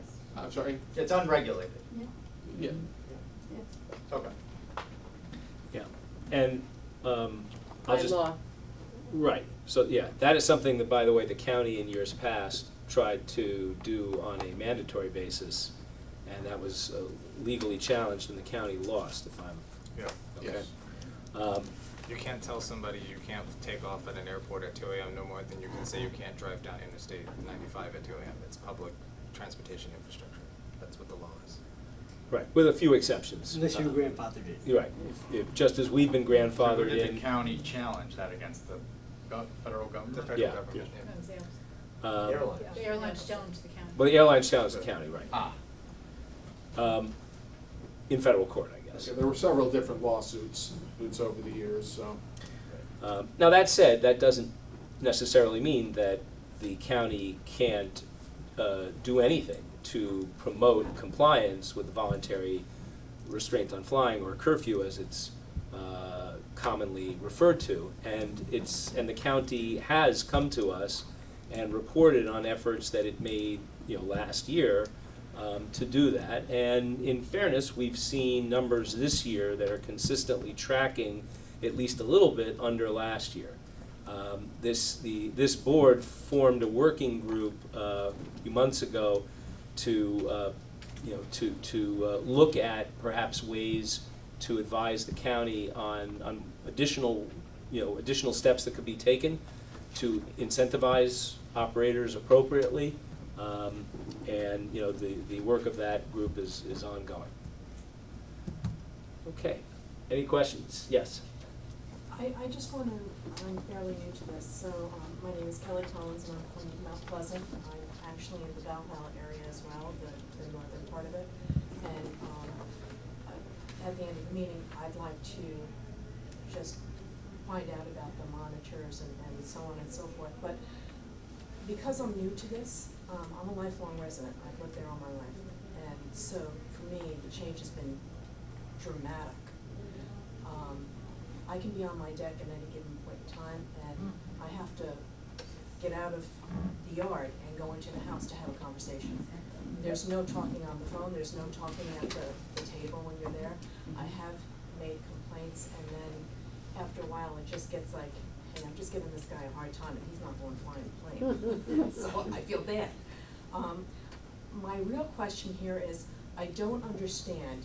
The feeling that I'm getting here is that you are all trying to represent us. What I'm trying to figure out is, who is the real game player here? Is it the county, that the county needs more funds and so they want to open up the airport? Is it the airline that has big money and wants to sink more planes down here and doesn't really care about the residents? Or is it, who is it? And who creates the patterns that exist now and into the future? I just want to understand who is where. Does that make any sense to you? It does, and before any of us attempt to answer that, does anyone from the county or Avports want to provide a response? Tough question, huh? Sorry. Yeah. Hang on. Rob? An airport is this airport, because it's received for the last 50 years federal support, is part of a national air transportation system. And access to this airport is controlled by the federal government, the FAA, and the United States Constitution, right of commerce. In fact, it was the Interstate Commerce Clause that was used to strike down the noise curfew. There are things the airport can do, the county can do to control what goes on the ground here, and it has done that over the years and is doing so now. A master plan is in the course of being updated and supplemented, which will control to some extent what happens at the airport. But in terms of who are the players are the airlines, the corporate jet community, IBM, PepsiCo, NetJets, condominiums in the sky, major interests who fly, who support the aviation industry, and who, you know, I've never flown NetJets, but I have flown JetBlue out of this airport. So that's what you're dealing with here. You're dealing with, in a microcosm, you're dealing with a piece of the national aviation system.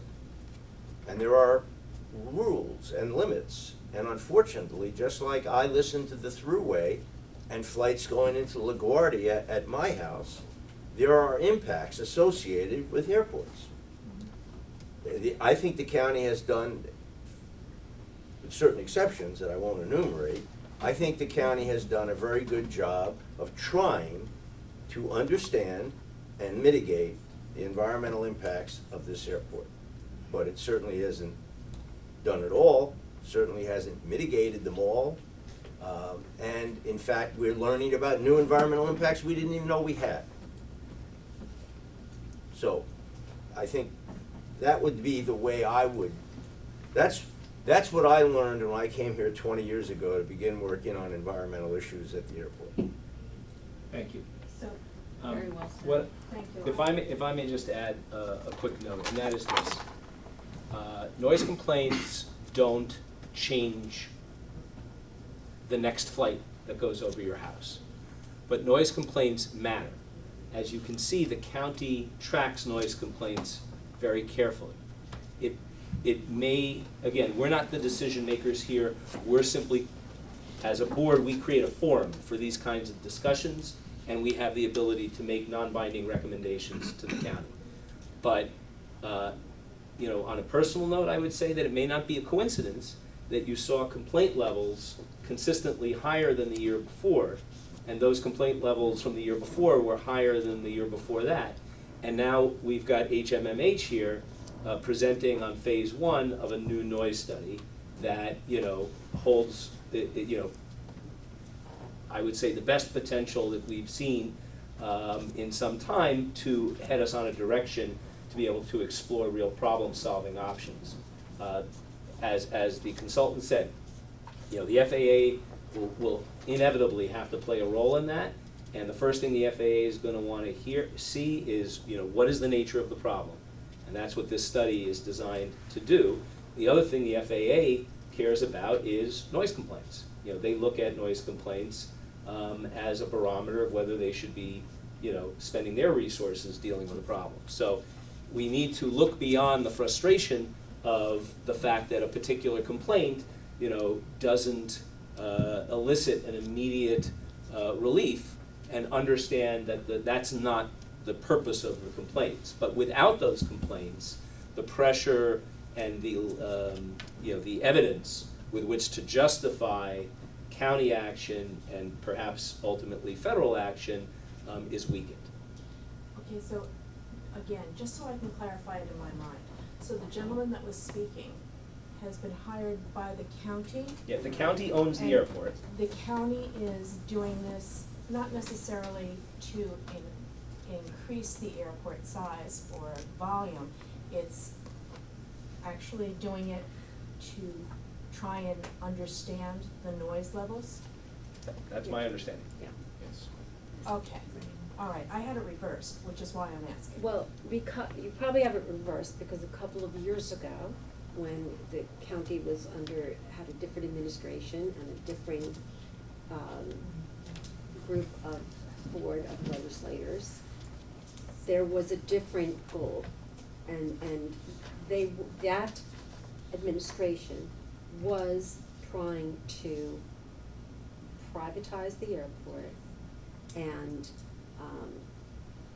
in effect, expand it, have more operations, have more businesses, and so forth. Okay. That has changed. That is not the focus of the current administration, current county executive, and some of the legislators that have since been elected, including myself. So there have been a lot of changes in the last 2 years, including a lot of changes to the personnel on this board, the direction of this board, the involvement of this board in trying to help represent the public and to try to help with, thoughts about different policies. So that's correct. The current the county executive approved the hiring of this company to find out what's happening, to try to address the noise issues that people are having. Because prior to this, people were complaining about it, and they were basically being told either, well, there's nothing we can do about it, or, well, I don't know how that could be because we have fewer planes flying over now than before, or because I don't know how that can be because the planes are quieter now than they used to be. And there was just no explanation for this difference in perception. And so now we are really trying to get at what has changed. Why are so many people saying that they feel like there are so many more planes and it's so much more, it's so much louder, and it's really interfering with their quality of life. And that's what we've been hearing for the last few years, and we're trying to address it. I appreciate your explaining that. Did you want to add something, Nick? Just to briefly add, I think aviation as a whole, both as an industry, from a scientific standpoint, from a business standpoint, from an environmental standpoint, as was highlighted, it's a very, very complex thing. And it's unavoidable, like pretty much every bit of our transportation infrastructure, whether it's roads or boats or marinas, that there's always going to be some impact on surrounding communities, right? There's no question, if this was a farm field and a forest, that it would be different than if it was an airport. That said, there are many uses for the airport. You've heard about the commerce, you've heard about transportation. There's roughly 30,000, I think it is, people per month, roughly, that go through the terminal just downstairs, pretty much all of which live around this community or visiting this community or participating in business. So I think what the county, in my understanding, is trying to do is figure out how do we balance all of these interests, right? Because if we suddenly said, well, we don't want any A320s flying over, Westchester County, or we don't want JetBlue flying in, but then people aren't going to be able to go to Florida to visit their family, or they're going to have to drive longer distances, which has other environmental impact, because now people are going the highways to Newark and JFK and other things. So these things all kind of play off one another. There's no perfect solution, but I think what I've observed, at least in my time involved with this, is that the county over the last few years has demonstrated that it really wants to get the right amount of data, which is what the noise study is about, get the right public input, and try and figure out how we best balance all of these interests out, right? And we just talked about, for example, the nighttime noise issue. Speaking personally, I wouldn't want to fly at night, late at night, unless there was some extenuating circumstances, but we have to balance the law, which says, yes, people can do it, against, hey, we can encourage people to say, consider maybe you don't have to take off at 2 a.m., right?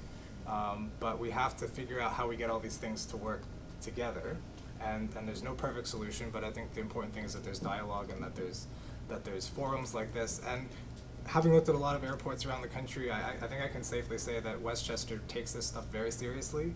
Meetings like this that are videotaped and broadcast don't happen at a lot of airports around the country, and so I'm sure there's a lot of work to be done, but this is the first step in making sure that there's that appropriate involvement so that all these interests can get what they need out of the process.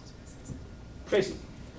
I just wanted to mention that I represent the town of Mount Pleasant, so if you'd like to stick around afterwards and contact the phone, we can include you. Great. Okay, let's keep moving. Hugh, we're up to the Department of Public Works and Transportation report. Yeah, we're continuing to do various projects out here at the airport. I reported the meeting before last. We're finishing up the stormwater improvement projects that also, and the need for it. What it does is it limits the amount of pollutants that leave the airport. We've finished up the environmental plantings. We've created wetlands within the basins themselves. We have bird deterrent systems within there, because it's a double-edged sword. If you get those type of flowering plants, you have to watch birds in around an airport. They also collect sediment, which we dredge now and then. So that's a $3.5 million project we're finishing up. We're always trying to improve the water quality. These particular basins go to Blind Brook watershed. The next project we're finishing up is the de-icing fluid collection system. There's one more phase after this, but we're about 90% in that particular project. What that is creating areas where you de-ice, you contain it, you put it within, either you bleed it to a sewage treatment plant, or you, with some of the, where different periods of the year it becomes, there's excess material, we put those in tanks, and then we dispose of that through other methods, sometimes driving it to other manholes, to other sewage treatment plants, frankly. There's only so much a particular treatment plant can take of the material. It's not a toxin, it's actually very productive material. So it actually makes the plants a little bit too productive. It's kind of like nitrogen is to ponds. De-icing fluid is a environmentally sensitive project now. It's a propylene glycol instead of an ethylene glycol, which they used to use. So we've changed that a number of years ago. We're also finishing up the survey for obstructions. What the obstructions are all trees. I mean, that's we have a continuing program to do a survey that it's basically a parabolic shape and the trees get within that. We either have the ability to cut the trees down, or we have to shorten the runway. In this case, some runways have been shortened. There are some trees we can't get to, they're not on our property, we're not able to take them down. So we keep the airport safe by limiting, areas of the runway that we can no longer do because, of tree growth coming in. And then the last project is the, taxiway L improvement. We're in design. That project's probably going to be put off for a number of years on funding alone, but we're in the design process of that. That's just it's not increasing the size, it's basically a repaving. And our big project for the runway 1634 is about to start. It will start in 2 to 3 weeks. That's the main runway here at the airport. We're going to be, this fall, we'll be installing and improving it and up to standard the light system, the warning lights on the airport, the stop lights. There's at the end of the runways, the stop bars, everything's going to be brought up to standard. Then we're going to follow it up in the spring, paving into good weather. We're going to pave the main runway, mainly at night. We're going to be doing that process, and we'll be working with the community on times and when we're going to start that once that becomes, we just picked the contractor, so we're going to work on a schedule with them which makes sense for everybody. But most of that paving will be done tonight, and we will notify the community when that will be done.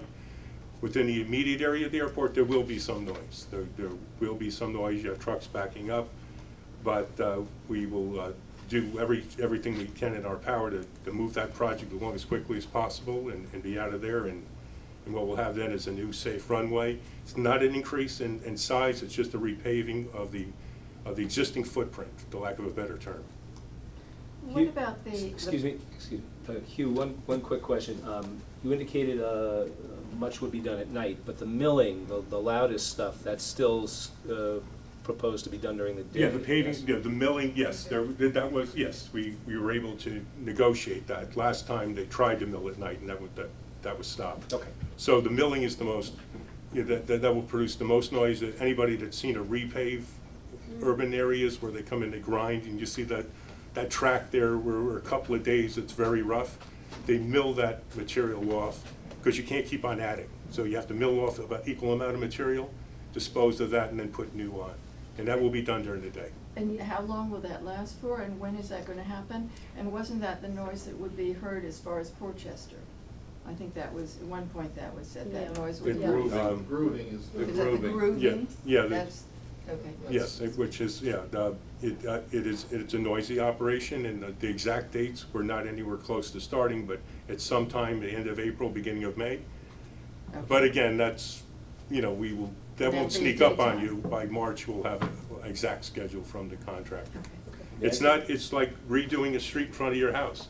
It's noisy for a little bit, but, we're gonna move it along as quickly as possible. I think you had said earlier it would take about 2 weeks to do that part? The two- Yeah, well, the paving, the paving, milling and then the during grooving, the and, day, yeah. the part you're And then you doing do have to during the let day. certain, before we groove, it's a 30-day wait period too. So, I mean, there's the project length, but then there's a 30-day period that the asphalt sets before we groove, and that would be quiet, and then we'll start up, the last thing we do is groove. And is that a constant noise? Or is it, you know, like the planes are somewhat intermittent? Right. But is the milling and the grooving For the full length, it's constant, and then when they reposition, it stops, and then they'll start up again. It's, 40-foot swaths. So, I mean, any sense of the amount of time it takes to do one pass where the noise is going to be? I can get that for you. Might be good just to prepare people. Right, and we have a history too. We can get that from the airport manager, and it's been done before, so it's probably exactly what it was before. Because I don't think this was asked before. The schools. Because this will be done during the time kids are at school, and there are schools within that area. And if it is constant, I'm not sure how that will affect the ability to get anything done. I mean, I wonder, has anybody spoken to the schools about this yet? Do you know? Peter, the last time you did it, was it? The last time we did it, we tried to do it at night, we stopped it immediately because of the complaints from everybody. Again, you think about it, you can't hear a cricket during the day, but you can hear them at night. So the sound carries further at night because you don't have any of the background noise. We didn't get any complaints from any schools or anything. Well, was it during the school year, I guess is my question, Oh, because it if was you done did it during in the school summer, year, it yeah. wouldn't. No, it's gonna be done in October, end of October. Because again, we do the paving in September, we have to wait 30 days for aging, and then it'll be done, scheduled in October. Oh, I thought he said in the spring. No, but there's grooving in the spring after, and that's all of the runway itself. Grooving is the final thing. After Right, the runway's yes, been but it's paved. noisy and. So the paving is right. scheduled for September Right. of next year, followed by the grooving. So it'll be, the windows will probably close, it'll probably be cold out by the time we do it. So, and it's gonna be done during the day, so it'll be probably 4-hour blocks during the day, so it'll be less intrusive to most people. If it's more intrusive at night when you're trying to sleep. Yeah, And I'm again, just but it makes, no, specifically it talking doesn't about the mean, schools. it's, yeah, exactly, So we I certainly have the time to coordinate, and when we come up with exact Yeah. dates and try to, alleviate what other issues might have with that. Because the to the extent there's businesses right there, which, I don't know, in that Rexon area. Right.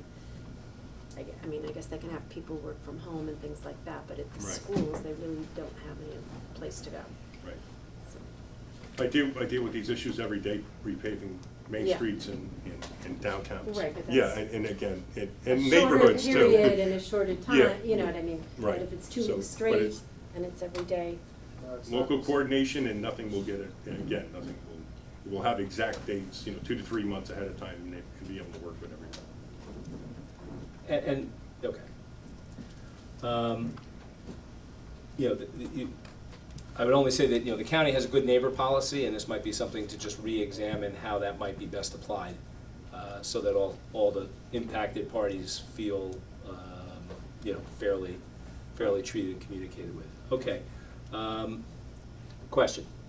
So the funding for a project of this significance comes from revenues generated by the airport? Right. Hugh, do you Question wanna mark? address that? There's a grant that we get, a federal grant. The project is just a little over $21 million. We're gonna get federal grants for up to $14 million.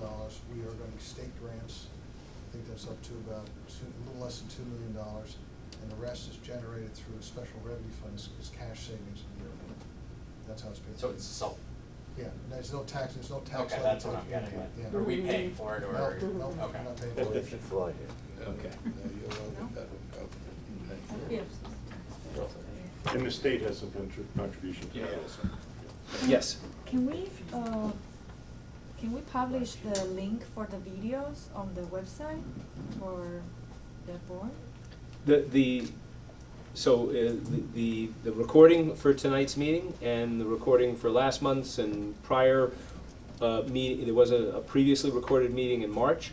Those links are there on the Westchester County Airport Advisory Board webpage. If you simply Google Westchester County Airport Advisory Board, there's a link to meeting and schedule information, and from there, I think would be straightforward to link to to see the schedule of meetings, and see next to each schedule, it'll show you the agenda, it'll show you the minutes, it'll show you the recordings that you can view.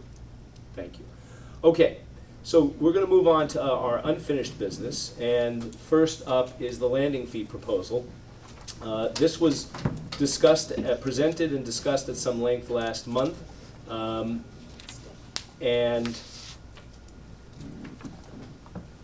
I guess we have a copy of that presentation that we can refer back to.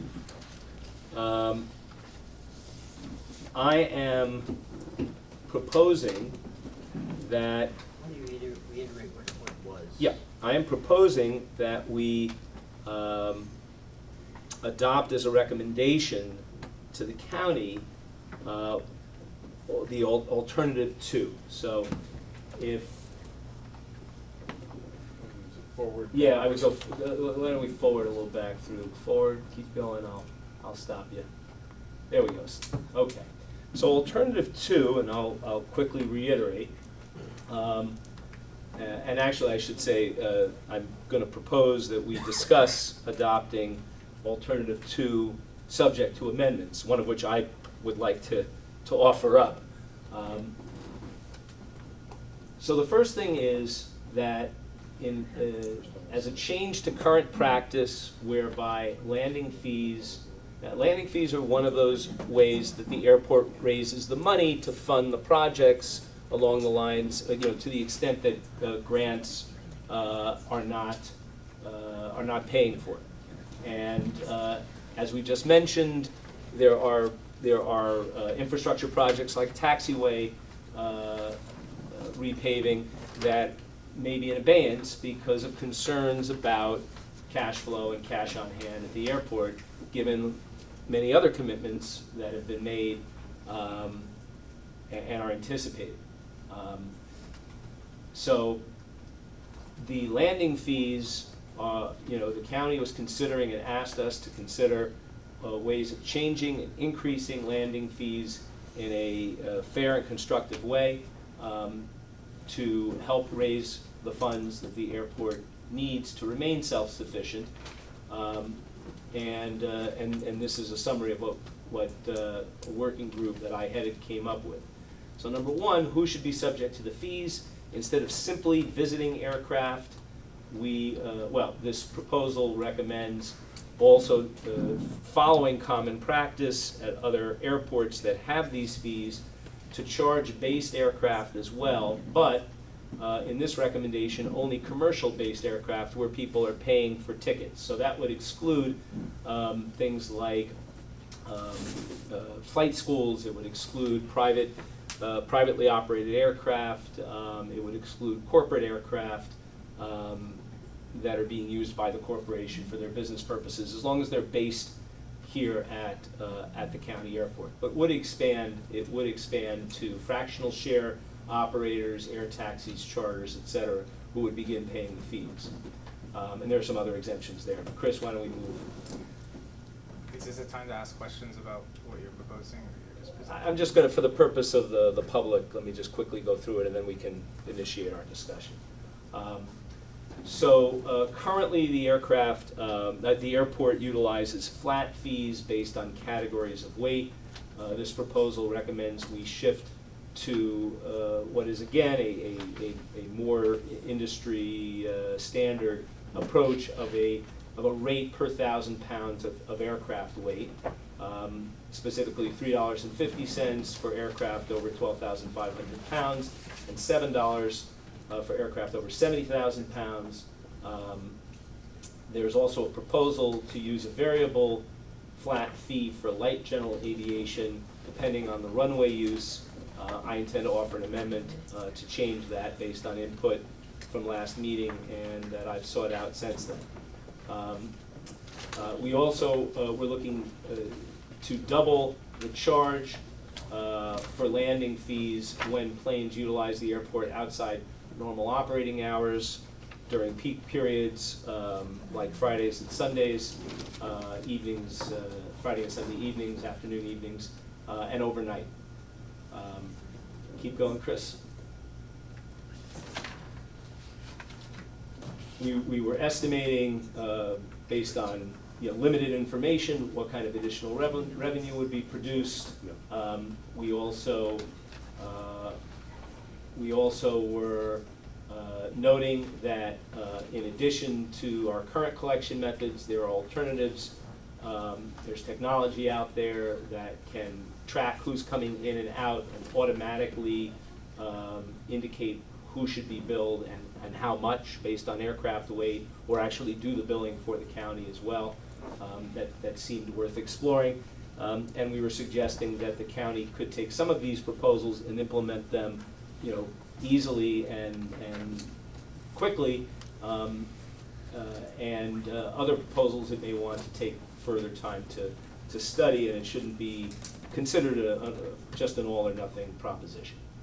All right, take one more. Let's see if that. Yeah. Okay. So that's a quick synopsis for everybody. Prior to anyone making any motions, is there any discussion? And again, sorry, this discussion at this point is going to be limited to the board. Prior to any vote, there would be an opportunity for the public to weigh in as well. So thank you for your patience. Nick? So at the last meeting, there was a lot of discussion about what is the financial need that we're trying to meet. I think I speak for a lot of people in the aviation community when I say prices go up over time. The concept that at some point landing fees will go up is not a crazy idea. However, the proposal you are proposing has a several 100% increase, in some cases 400 to 500% increase of fees. These are costs that they're not strictly speaking taxes, but they are effectively taxes because they are added on to the cost of doing business in Westchester County. These are costs that are going to be borne by the residents of Westchester County through their ticket prices, the people passing through the doors downstairs flying JetBlue. They're going to have to pay a lot more. The people doing business in this county are going to have to pay more. And so, again, I think most people are not opposed to raising funds when there's an established need, but I have not heard anywhere on this board any specifics about what is the money needed for. You mentioned last time about, well, there's risks and we might need more money. That businesses solve this problem every day. Is there a study? Is there a document from the county, something saying we have a budget gap of X, therefore that's the hole we need to fill? Landing fees is one way to fill that. There are other mechanisms as well. But if you take, for example, your proposal, let's take a hypothetical, right? A hypothetical Embraer 170 weighs about 72,000 pounds. Under the current proposal, they would pay a $100 landing fee. You are proposing to increase that effectively tax over 5 times to $504. Now, that's a fee that an airline that flies out of this airport would have to pay. They are going to naturally pass that cost on to their customers and not just going to pay it out of pocket. Now, if you consider the number of passengers that might be on that plane, the plane holds 66 passengers if it's full. The airline's going to budget based on maybe 70% capacity, so 46 passengers. A family, so that's a $404 increase that's going to have to be covered by 46 passengers on the plane, right? So how do you think the people downstairs would react if a plane about to depart with a bunch of families going to Disney World and I go, hi, I'm from Westchester County. I'm sorry to tell you, we've changed the policies. I need you all to pony up $400 before this plane can leave and your family can go to Disney World. Do you think that they would? Oh, great. Great. No, if you haven't offered a single proposal as to why do we need this money, there's no answer we could possibly give to anybody downstairs to say, we need $400 from you before this plane can take off because we just want more money. Why do we need the money? Can you give us a specific study, proposal, etc., that says what this money is going to be used for? So, Hugh, you want to just address what the backlog is on capital investments? I'm not prepared to talk about that tonight. About a budget gap, I wasn't prepared to talk about it. We always find ways to fund projects here. The county's interested in raising a logical way to increase funds, and that's what we're studying. But I can't particularly say, you know, it's $1.2 million gap and we need to fill it. But it's budgeting top down, bottom up. I think it should be kind of bottom up. If you came with a proposal to say increase by Hang on one second, you had So your comment. So, first of all, of course, when you start with a very low number, which our research showed that the airport's landing fees are a fraction of what they are at most airports, either in the region, not all, but most, and comparable airports across the country. So when you start with a very low number, it doesn't take a lot to create scary sounding percentage changes. That's the old game with statistics. But the fact of the matter is that if you look at the overall cost structure of flights and you talk about a difference of a few $100s, you're actually not impacting the cost structure of those flights to a large extent, even percentage-wise. So we're gonna go down there and tell them $400 for the plane to take off? Here's the other thing. I think that you're missing is that in our consultations with the airport and the county, the airline landing fees are built into a larger fee structure that the airlines pay. I have been told that there would be no immediate impact whatsoever on any airline, on any fees the airline pays, because those are built into, again, their overall RAM fees and service fees, and so those wouldn't change immediately, if at all. So I think that your scenario of having people on their way to Florida held up for additional money before they can get on the plane is a little far-fetched and rhetorical. Rob? You also seem to be skipping the fact that 85% of the flights out of the airport are private. They're not public. So 85% of the theoretical people who will be paying these fees are not the airlines. Okay, they're coming from private corporate jets, fractional operators, people who are not even flying out of this terminal. I'm going to finish, man. Okay. How you talk about how would you want to go downstairs and say to people, well, at the same time, how would you want to say to the Westchester residents that we're subsidizing all these private jets and all the planes that fly out of here by charging fees that are 1/5 of what the market rate is across the entire regional area? I don't think that's accurate. That's Well, not accurate. well- These are the fees for two comparable airports, MacArthur Airport and Republic Airport. I would suggest those are not random samples. Okay, but you chose airports that are run by the Port Authority. So if we want to get into the nuances of public infrastructure finances, I looked we at can do all. that. I looked at all of these airports and more. So it just isn't true that our fees are a tiny fraction of fees of comparable. That is not a factual statement. Well, I would say. I'm sorry, it's not a factual statement. I would disagree, because I think that if you look at what our fees are compared to Teterboro, which I think is the most comparable airport, we are a fraction of what It's the they Port pay. Authority. And I would point out that, well, first of all, you can.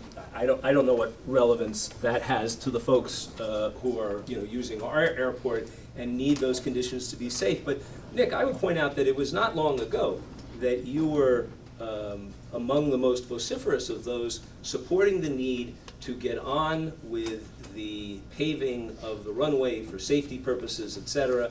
We've just heard Commissioner Grecian state that taxiway repairs that are under design and also needed are looking at a multi-year delay for funding purposes. We're also looking at, again, I think what I think is a uncontroversial statement that that the county has taken on what is going to be a very sizable bill for a new master plan, what is going to be sizable bills for not just phase 1, but hopefully additional phases of these noise studies, air emission studies, none of which were built into the current airport budget.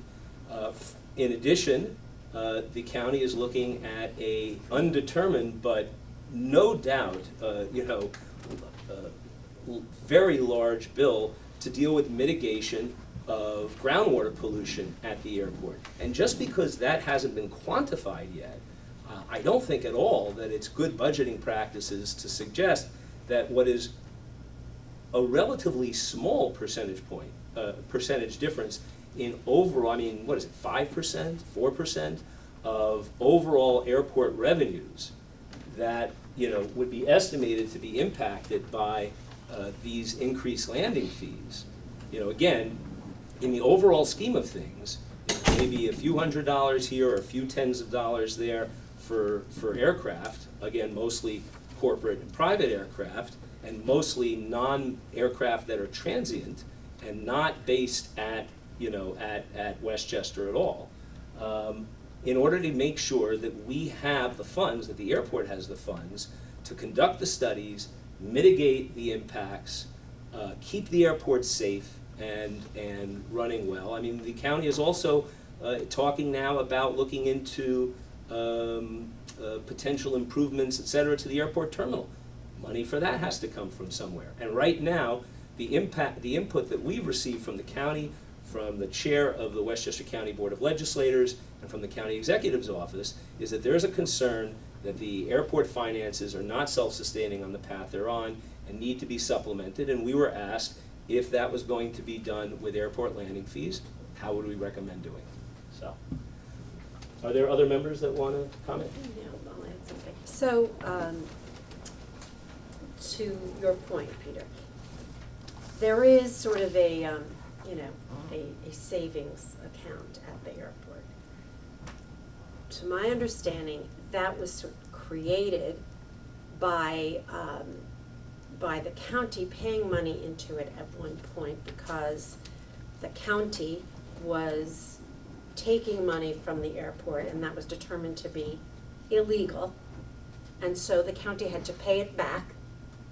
And so that created this fund of money. And that fund is getting lower and lower. It's not staying the same. It's not getting added to. And when there's something like that came up, for example, this year to get or last year to get the portable monitors, that was, I believe that fund was used to get the monitors, or at the end of the year that was where the money had to come from, because that wasn't in the operating budget and it's not something that you would get FAA grants from. So there is a need, I would think, to keep that fund from getting depleted because it is used for projects. And I think that if in fact our fees are below the level at which comparable airports operate, then I think it makes sense to bring it up to what comparable airports require. In addition, I think this airport is very, very desirable to a lot of people. And a lot of people use the airport that do not live in this area. They do not live in this state. I'm sure some people here probably are from Connecticut. Usually we do have people from Connecticut. So I don't think there's any reason why Westchester residents need to be put on the, have to be put in a position where they may at some point have to take money out of their pockets to pay for these other companies and the residents from other states. So if there is a way to raise the landing fees that's completely within what the market is asking, I think that seems very reasonable. And I do think there is a need for it, because while we do get a lot of money from the federal government, when we have these major projects, and we do have a couple of other means of getting funds through passenger fees and so forth, it is not necessarily enough to fund all of the things that ideally we would do to keep this airport environmentally sound and safe and having the least impact on the quality of life Yeah. of the people who live So just to here. be clear, I'm not. One second. Tracy, Dan, do you have anything you want to add at this point? I'd like to hear some more, but not. No, that, we're gonna make sure everybody gets a chance. Yeah. My comments were not that we should not raise fees. And my comments were not that. Nobody's were. Nobody's comments were that we shouldn't raise fees. So I feel like there's comments arguing against the idea. We're not saying don't raise fees. No. And we're not saying that the airport perhaps doesn't need money to do certain projects. I think what we're saying is if there's a need, that need needs to be defined. That's good government, right? I get that it's imperfect, but I don't think it's an argument that a lot of people would, and I get Teterboro is higher. We can argue at length about the merits of the Port Authority and how they run their finances, right? But comparable airports outside the Port Authority are not multiples less than where we're at. They're a little higher in some cases, and I wouldn't oppose being more in line with them, but they're not 500%, below where we're, or 500% difference. And I'm not Yeah. advocating for a specific amount. I Yeah. know Peter and the subcommittee put forth specific amounts. That was part of what they were, I think, being asked to do. But my point is that I don't know that you need to have a specific project in mind to raise the fees to the market level. Yeah. I think that, for example, keeping the county from having to go into its savings account Agreed. But I think, and I is don't a think- good reason yeah. to bring more revenue into the airport in a way that is not really going to be very, it's not going to affect residents. Yeah. So, what I would, particularly. what I would add is, number one, when the county tasked us to do this, they specifically did not ask us, and in fact cautioned us against doing too much research, because they simply wanted a sense of, what the board would be recommending. So it is to a certain extent not our job, but the county's job to take our recommendation, compare it to their needs analysis, and ultimately come up with what they're going to do. Because remember, we're simply in the position of making an advisory opinion. We're not in the position of making policy. This isn't going to cause anybody to be given our decision is not going to cause any passenger or frankly any user of the airport whatsoever to be presented with a bill for additional money.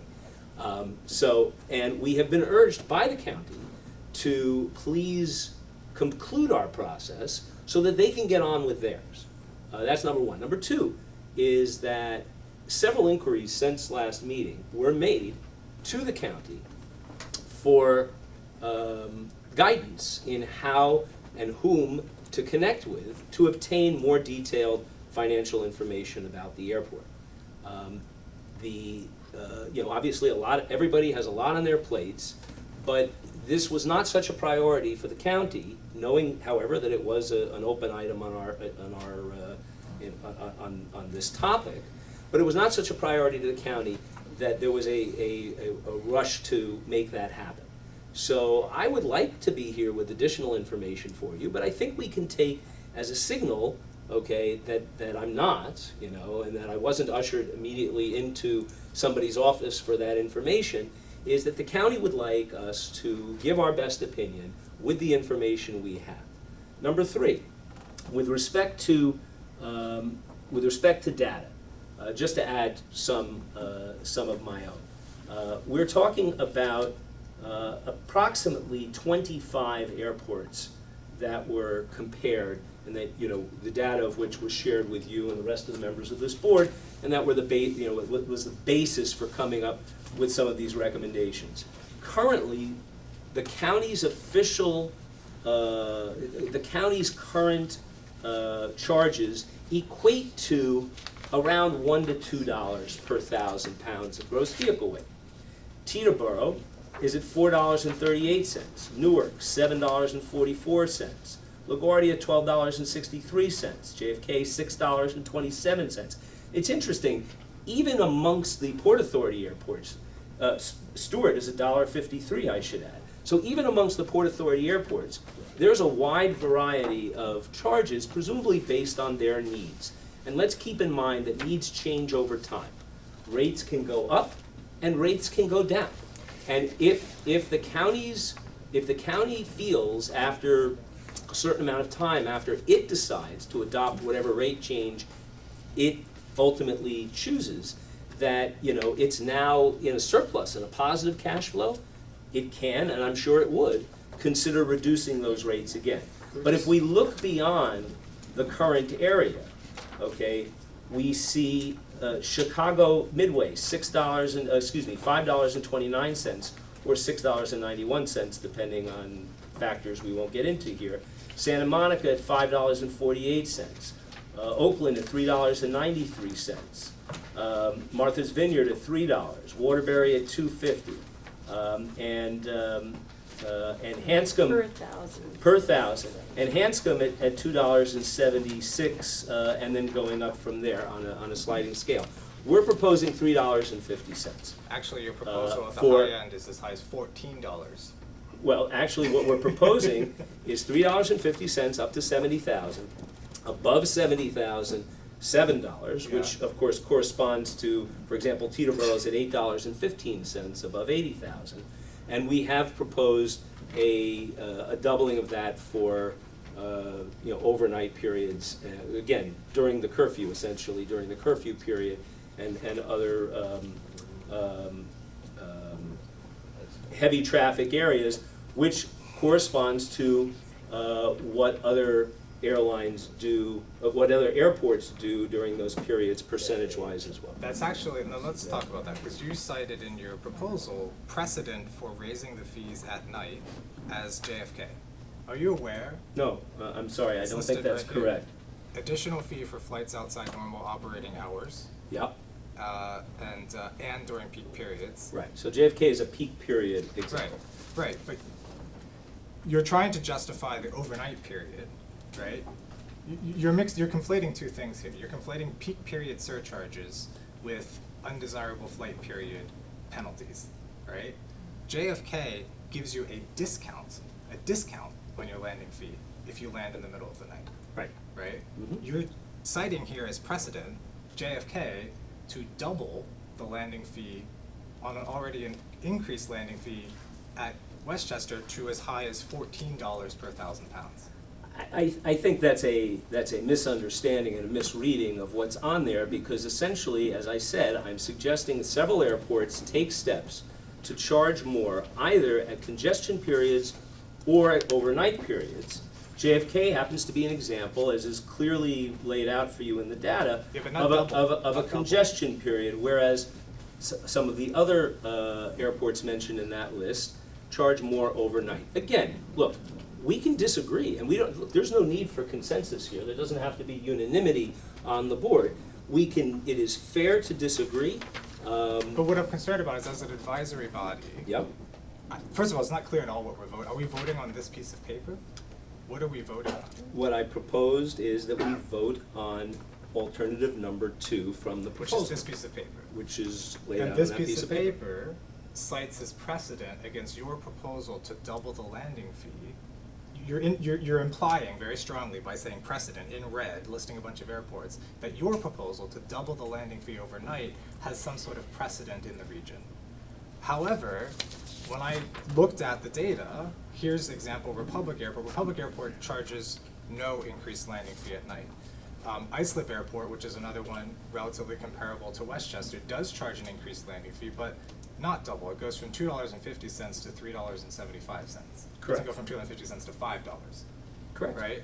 So I have a concern that as an advisory body, we're saying there's precedent for this. There's not precedent for this. There's not precedent to double the landing fee. There's precedent to increase the landing fee. There's certainly not precedent to have a landing fee in this part of the country is $14 per 1,000 pounds in the middle of the night. There's no precedent for that in this part of the country. So, again, I think you're parsing this out, Nick. Number 1, if you disagree with it, you can vote against it. Number 2 is that if you would like to offer an amendment, I indicated to all members of the board that we can look to amend the proposal prior to voting on it as a whole. So a question about, my understanding is there was a proposal to increase landing fees prepared by Avports, now cite me if I'm wrong here, that was effectively maintaining the current structure but with a percentage increase on that. I don't see anywhere in here where that was considered as part of your analysis. Well, I presented that as part of my presentation last month. And I distributed to everybody. No, I understand, but you're saying. The Avport's proposal is, in fact, the second tab on the data that you have. I understand, but you're. So the current proposal for Avport's was to increase fees, for example, starting at 10,000 pounds from $25 to $30, and to make increases of $5 or $10 or $20 up to up to over 180,000, which are planes that normally don't use this, of $250. So yes, we examined that, we presented it to the board, and it was felt that that represented a too minimal of a change to propose for our recommendation. It would do very little to raise additional revenue. It would not do enough to raise additional revenue, and it does not include some of the additional structural changes that we feel would make for a better system that we're proposing, that we recommend for a better system at Westchester. And whether it's, you know, I guess, you know, some people may think it's not applicable. I do think this is the most desirable airport to fly into in the entire tri-state region. If you look at, you know, going into LaGuardia or JFK, that's difficult. If you're in Teterboro, who charges much more than this, you've got to get across the Hudson River, get through a tunnel, get over the Tappan Zee Bridge. That's pretty difficult. This is right in the middle, easy access to New York, easy access to White Plains, easy access to Fairfield County. I can't think of a more desirable place that people want to fly than Westchester County Airport. It's also the third busiest in the state. So it's, you know, that questions which airports are comparable to it. Right, so when I think of, you know, the idea of flying out to Iceland, if I've got a meeting in Greenwich, or flying out to Iceland or Republic, if I've got a meeting in New York City, those aren't real options to me if I'm looking to do business in those areas. Even flying out to Teterboro to come into the city, depending upon the time, you're in trouble. You come here, you can get on a Metro North train if you want, you can take a helicopter if you want, you're right there, and it's simple, and I just don't think there's a more desirable location than the airport that we're charged with, you know, being the advisory board for. And I think that counts for something. Here's the interesting thing. Earlier in this process, after the county brought this to the Airport Advisory Board, I was approached by a number of people who, who from the aviation community, in fact, who were concerned that, you know, I understand fully that landing fees are not designed and should not be designed to, create, to address things like noise issues, or be a de facto, prohibit or steer away traffic from the airport. And I was urged to recognize that, you know, given that landing fees are such a small part of the overall cost of operating an aircraft and deciding where to bring an aircraft, I shouldn't be deluded into thinking that making changes in landing fees was going to somehow change, you know, significant numbers of decisions about where to fly in and where to fly out.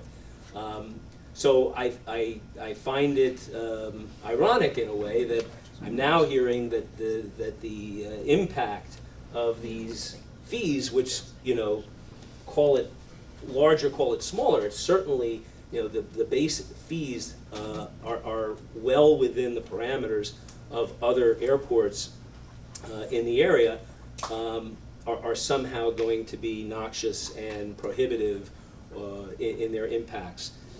I think that I understand that nobody likes to pay more, but we have an airport that we have to take care of, and we have an airport that whose policy we want to make more environmentally friendly, and that creates costs, and those are legitimate goals, but they create legitimate costs. And so somewhere, the airport has to come up with additional money, and, percentage games aside, the dollar amounts involved here would appear to be reasonable, they would appear to be absorbable, and they would appear to be hopefully sufficient for at least closing the gap between where the airport is now and the kind of costs that it's facing. So as part of you reviewed the original Avport's proposal, but that was years ago, right? No, it was about a year ago. 2 years ago. 2 years ago. As part, did you consult Avports for an updated proposal based on their understanding of current capital needs for the airport? What their current proposal would be? I did consult with Avports about what what proposal they, what proposal they had at the time, and they stated that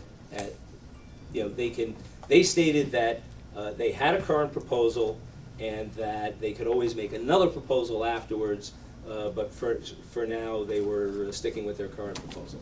This, however, was not based on any sort of indication of any sort of financial analysis. I see a lot of shaking heads from the airport indicating that might not be accurate. Well, I'm telling you what I took away from it. We can certainly ask Peter to put in his 2 cents. The landing fee process years ago, back in 2009, was very labor intensive, cost a lot of money to collect. Yeah.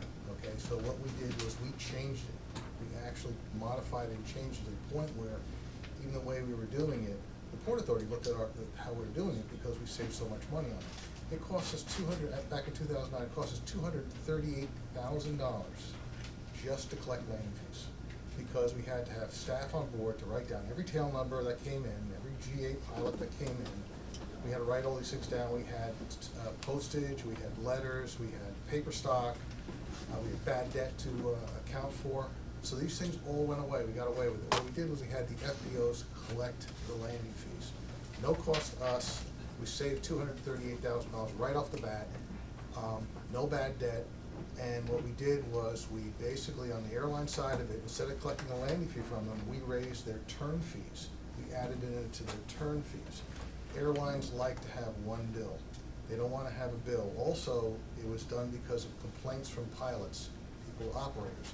Because if they were flying a customer in to a location, they would actually get a bill a month later, but they've already billed the customer out. So now they got a bill that they got to pay and they got to eat it. They didn't like that. It was not effective. So what we did was we said the FBOs have a system where they can collect landing fees in their computer system. They didn't have to make any modifications, just collect it. We said, you collect it, you keep 10%, you give us 90%. And all of a sudden we started to make some money. The thing that you have to recognize is we put a proposal together in the previous administration, and we couldn't go forward with it because of privatization. They just said, you're not doing anything, someone else is gonna do this. So it sat. So for a year, 2 years, coming up on 2 years, we did not collect the increase in landing fees. I probably lost $1.5 million by just taking no action. That's the problem. And here we are talking about landing fees for the last 4 months, the board, and we're sitting here, and every time a plane lands, I just lost money. Okay? So now we're saying, the other thing is that if you take any type of landing fee and you try to structure it, where, hey, at night you get more money, less money, whatever you do, it goes against ANCA. You cannot put in a restriction. Landing fees are a restriction unless it's been pre-approved. And ISLIP has it because they had that system in place before ANCA came in place in 1990. So those are precedents. That's why people that have curfews can have it. We didn't have those things. Yeah. So those are the type of things. So what we did was we said, here's a system that we have that's been in place. The way you collect it is in place since 1977. Just the schedule itself. Airports have bill by 1,000-pound increments. They bill by categories. They bill by all different methods, however they want to do it. But what we did was we said we didn't want to hurt the FBOs. We didn't want to hurt our tenants who pay us a lot of money. They also are different in that this airport, the tenants pay taxes to the local community. Other airports do not pay any taxes. Right. So again, there's a huge burden Some that they tenants pay. Some tenants do. Huh? Right. Some. Well, some Tenants that are not considered public entities, like FBOs.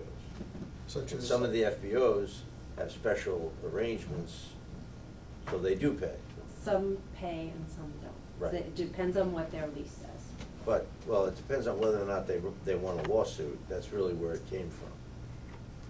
But the bottom line is some do and some don't. Well, that's So correct. I just don't want it to be So, stated that they all just, do. That's correct. Nancy, I just wanted to make one thing, when we talked about special revenue fund, when the county had to pay back the money for, the revenue diversion, the reason there was no special revenue to fund is because when the airport made a profit, the county took every dime of the profit. So there was no special revenue fund because we had no savings account. And if there was ever a shortfall, the county would have to make up that shortfall because there was no cushion. Right now, in our special revenue fund, we have a little over $18 million, almost $19 million. That's our cushion. Yeah. And that's the reason, because once we did the special revenue fund, the county couldn't take the money, so it had to go into a fund. Right. So that's how that works. Okay, but what was in the special revenue fund 5 years ago? 5 years ago, we've gone up from anywhere from 15, give you an example, 2003, we had $3 million, right? Each year we went up. We were up to $24 million, but the reason it went down to $19 million is because instead of bonding the observation deck in that area, which is $5 million, they wanted to cash it up. So those decisions, we kept saying, no, bond it because money's cheap. They wanted to cash it up. The money comes out of the special revenue fund. A lot of the stuff you talked about now, what happens is that a lot of the projects we have to catch up on that were not done in the previous administration, that got behind on, and this administration is trying to catch up on that. They said we can't get capital projects moving, use your special revenue fund until we catch up. So a lot of the projects in the future are gonna have to be bonded, and that's the way it's supposed to be done under a capital bond, because money still is cheap.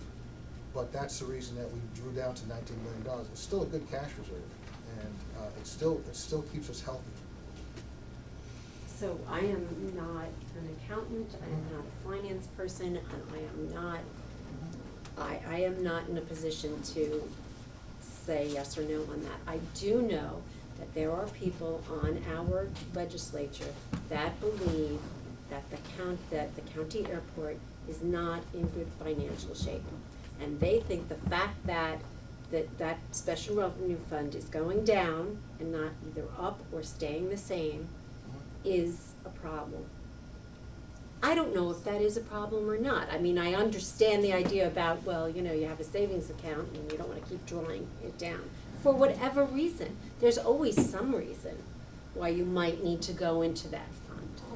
So I don't know what is planned in terms of analyzing the finances of the airport, but I think that's something that, you know, will have to be done to determine if in fact that is adequate or appropriate, or if it should be a higher number, or if it shouldn't exist at all. So I think that's really, you know, part of the question. Yeah, the thing is, you have to also remember what really hurt us financially, and even though we're still solid, we're still in good shape, when they put the privatization plan in place, we were not allowed to raise any fees. We were cut off from raising any fees to the airlines, or any fees or anything, except what was existing in current contracts. So we haven't raised terminal fees, or we haven't raised turn fees, we haven't raised those. So what happens is, money was flowing out the door by not raising certain fees in an appropriate manner, a reasonable manner that can't be challenged. If you raise fees too high, they can make a complaint to the FAA, and you can get basically cited on rates and charges. You're exceeding your rates and charges, justify why you went so high. And that can be a complaint that someone could file. So you try to go reasonable, and what I was trying to get at about the 2 years, I lost 2 years. I should be looking this year at raising the rates again after 2 years. So I've already lost my first initial 2 years, and I lost my opportunity to raise it again in a reasonable manner, you know? So what I hear you saying is, we should raise the fees, maybe at a more moderate level than what is being suggested here. And you don't think that we should be, or that we can, raise the fees on things like landings that happen or takeoffs at night, well, it's landings, we're talking about landing fees, You have to get permission for that, because again, it violates ANCA. You ask the question, can you do that? It becomes an issue. So, you just don't say, this is what we're gonna do today, because it can be challenged, and they're gonna challenge ANCA. So you asked the question of the FAA. You ask them, can you do this? And the thing is, certain ones have been grandfathered to have certain fees. Right. Like, for instance, JFK, Nick alluded to this, JFK is very busy between the hours of 3 and 6, all right? So what they try to do is discourage people to come in at that time. That was done years ago, Right. because that's their busy time. They don't really worry about overnight flights, but they know that that's the peak period, because it's like going on the highway. Highway's crowded, it's rush hour. So what they're saying, airlines, if you want to save a little bit of money, come in at 7 o'clock. Come in at 1 o'clock in the afternoon. Right. So they try to do that, and other ones that need to come in to make connections or do certain things, they're willing to pay those fees. And the customer knows if you go out at that time, you're gonna pay more for your ticket prices. Right. So we don't know until we ask the question whether You or ask the not we question can and do say, that. can you do that? Probably the answer is, you know, justify it, you gotta justify it, and why are you going to ask for something that's outside of the ANCA law? That's all. I would assume that the county would consult counsel, and if something is advised against counsel, then they wouldn't do it. Absolutely. I think that's just the basic, that's not my job to consult, our job to consult No, counsel. absolutely not. Right, you just to Yeah, make and Peter, recommendations. would you, so how would you explain, like I personally had an extensive conversation with an airport manager in California, where they charge over twice the rate, the normal rate, for overnight landings between 10 p.m. and 7 a.m. And I specifically said, well, I specifically asked him if that was grandfathered in. He said, no. I said, okay, so then you went to the FAA and got permission? He said, no. He said, we didn't feel we had to do that. We understand that it could be challenged and we'd have to justify it, but there was no requirement for us to do it, and we felt we had solid grounds for doing it, so we went ahead and did it. So all I'm saying is, you know, again, it'll be up to the county to do its legal homework, and I'm sure you'll be consulted on it, but there would appear to be precedent and grounds for at least recommending consideration of these things, and that's where it comes from. Again, I don't know if you have any further perspective on what I may have heard. I don't have an issue with raising landing fees or upping the landing fees in a reasonable rate for someone that operates during the voluntary curfew, or say from the towers closed. That's not a problem. It's just a matter of, is it worth it? Does it make sense? What are you trying to achieve? And is it gonna be accepted by the, let's say, FAA, that you're not violating capacity restrictions? That's all you have to do, is you have to ask the question.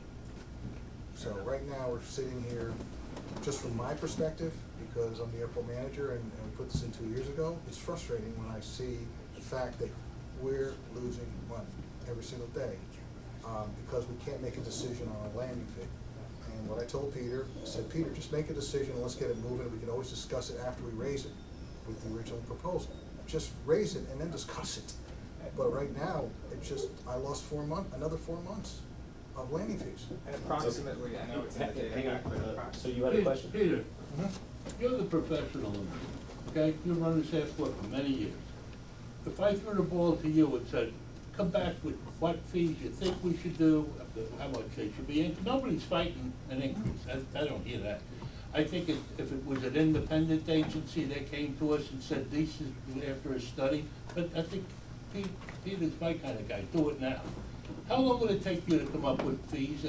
And I think if you presented it, I think you get a home run here from the board. I could come up with another proposal, whatever you'd like me to do. Today. The point I'm trying to make is that we've been talking about this for a long time. Just raise the fee to what we proposed 2 years ago, then have the discussion. Can I make a motion that we actually vote on the current? Yeah, keep in mind that, again, the county is gonna make the decision. They're gonna make their decision based on, I'm sure, numerous inputs, of which ours is only one. I would be surprised if the county didn't go to Avports and ask for their opinion as well, and I'm sure the county will go to other stakeholders as well. Our job here is from the point of view of an airport advisory board that was formed to bring community perspectives into, and public perspectives into the decision-making process. What do we recommend? Well, Yeah, that's why I'm saying, that we should give at least a month to Peter to come through and present what he feels is reasonable, and then we could vote. And I if would we- not vote for anything unless he's a major part of and it seems to me that he's been left outside. So I understand, and I would have, you know, I don't know that he's been left outside. It's a question of whose job it is to consult. Yours. Okay, no, actually, the Airport Advisory Board is not here to rubber stamp the opinions, however justified or well prepared they may be, of the county's contractor to run the airport. In fact, if that was the point, you wouldn't need an Airport Advisory Board, because the county can get Avport's opinion anytime it wants.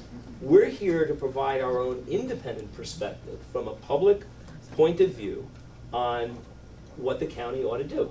So it seems to me that the fastest way to get Peter's input to the county is for us to make our decision about what we want to do, and then the county will proceed with its process, which presumably will include consulting Avports, and the county will make its decision. But Peter, I think what you're hearing is that a number of people on the board actually value the Avport's input quite a bit. I think all of the people on the board value the input of Avports.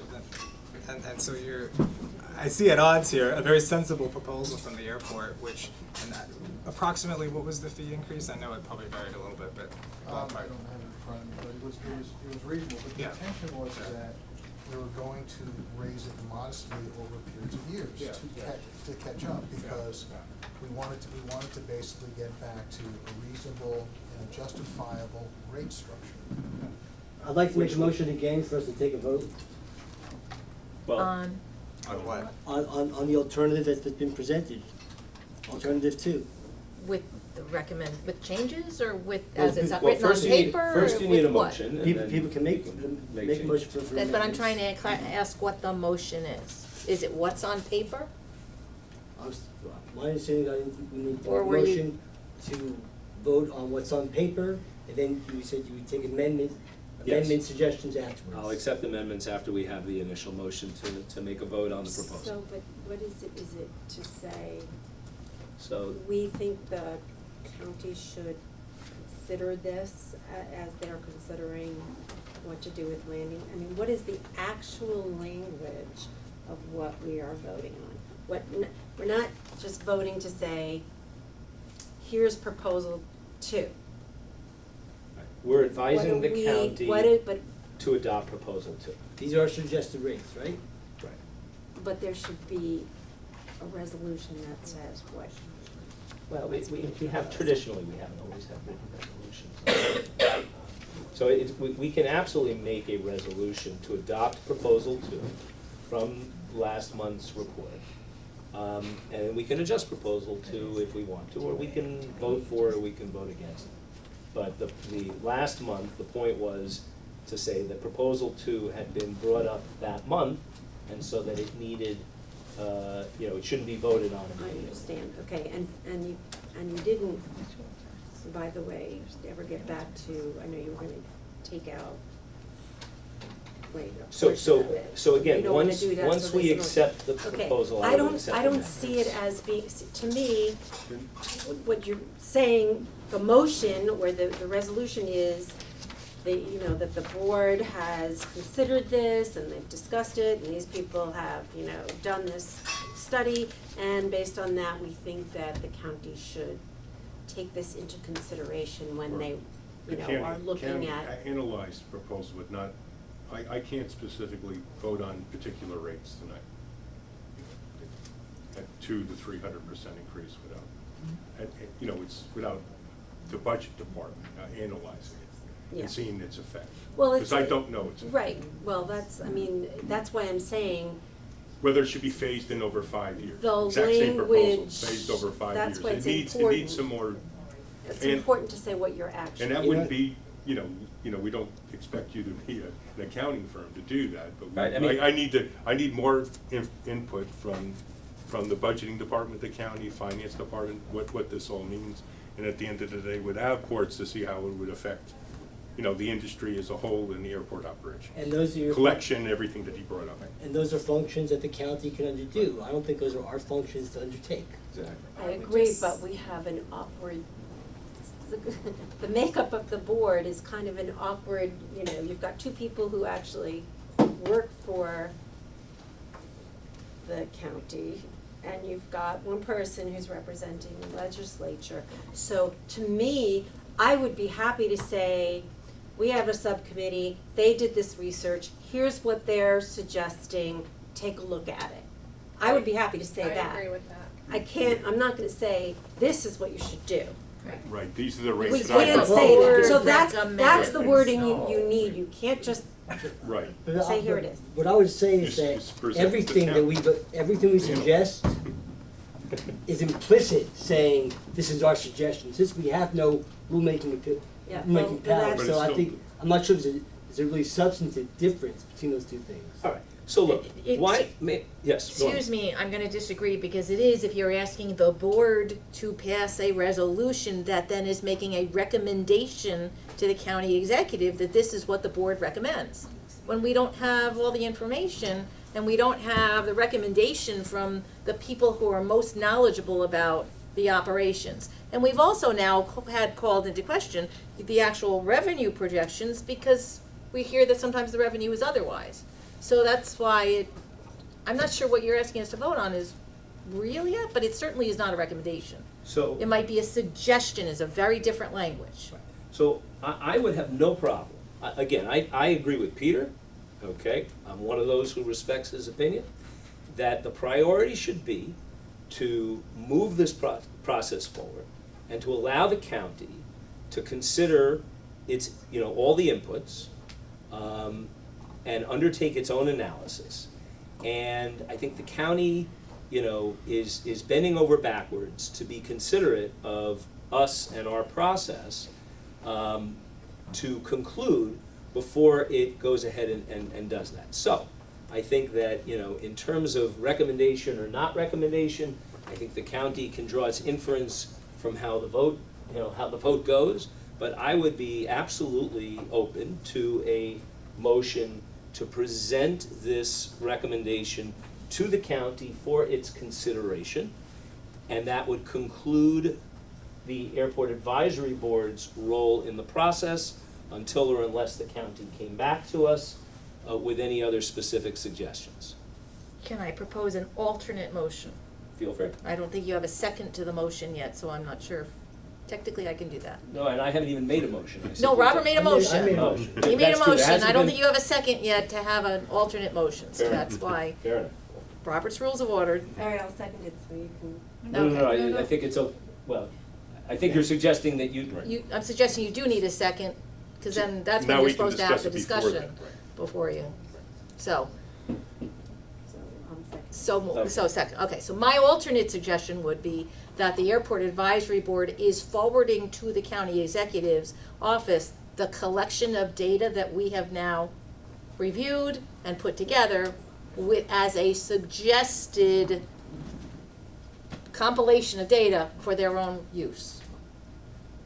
Not making a recommendation, you do make a recommendation within the context of the different alternates.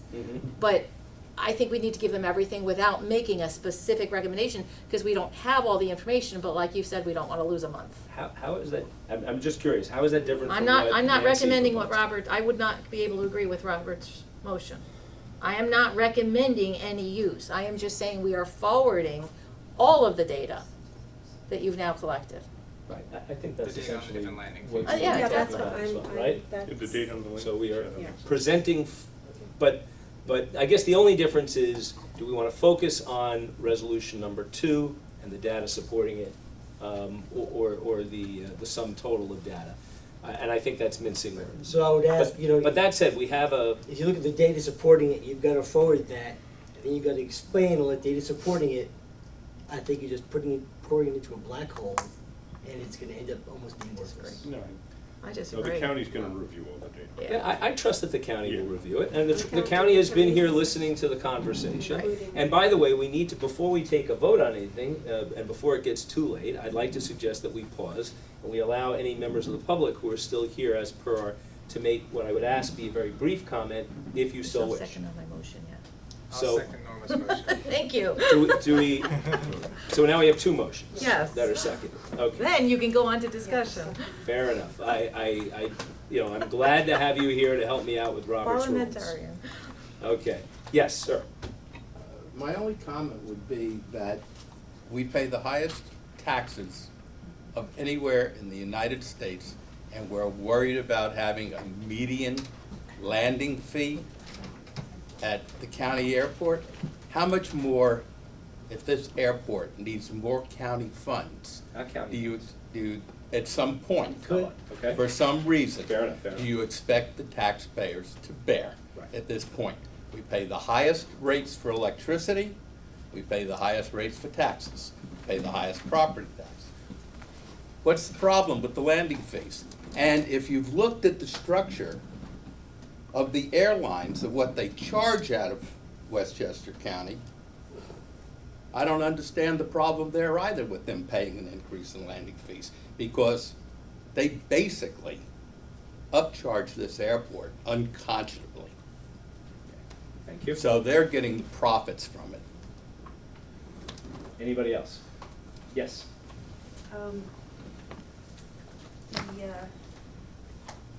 The noise monitoring system, the FAA model was not considered by prior meetings this group did to be the gold standard at all.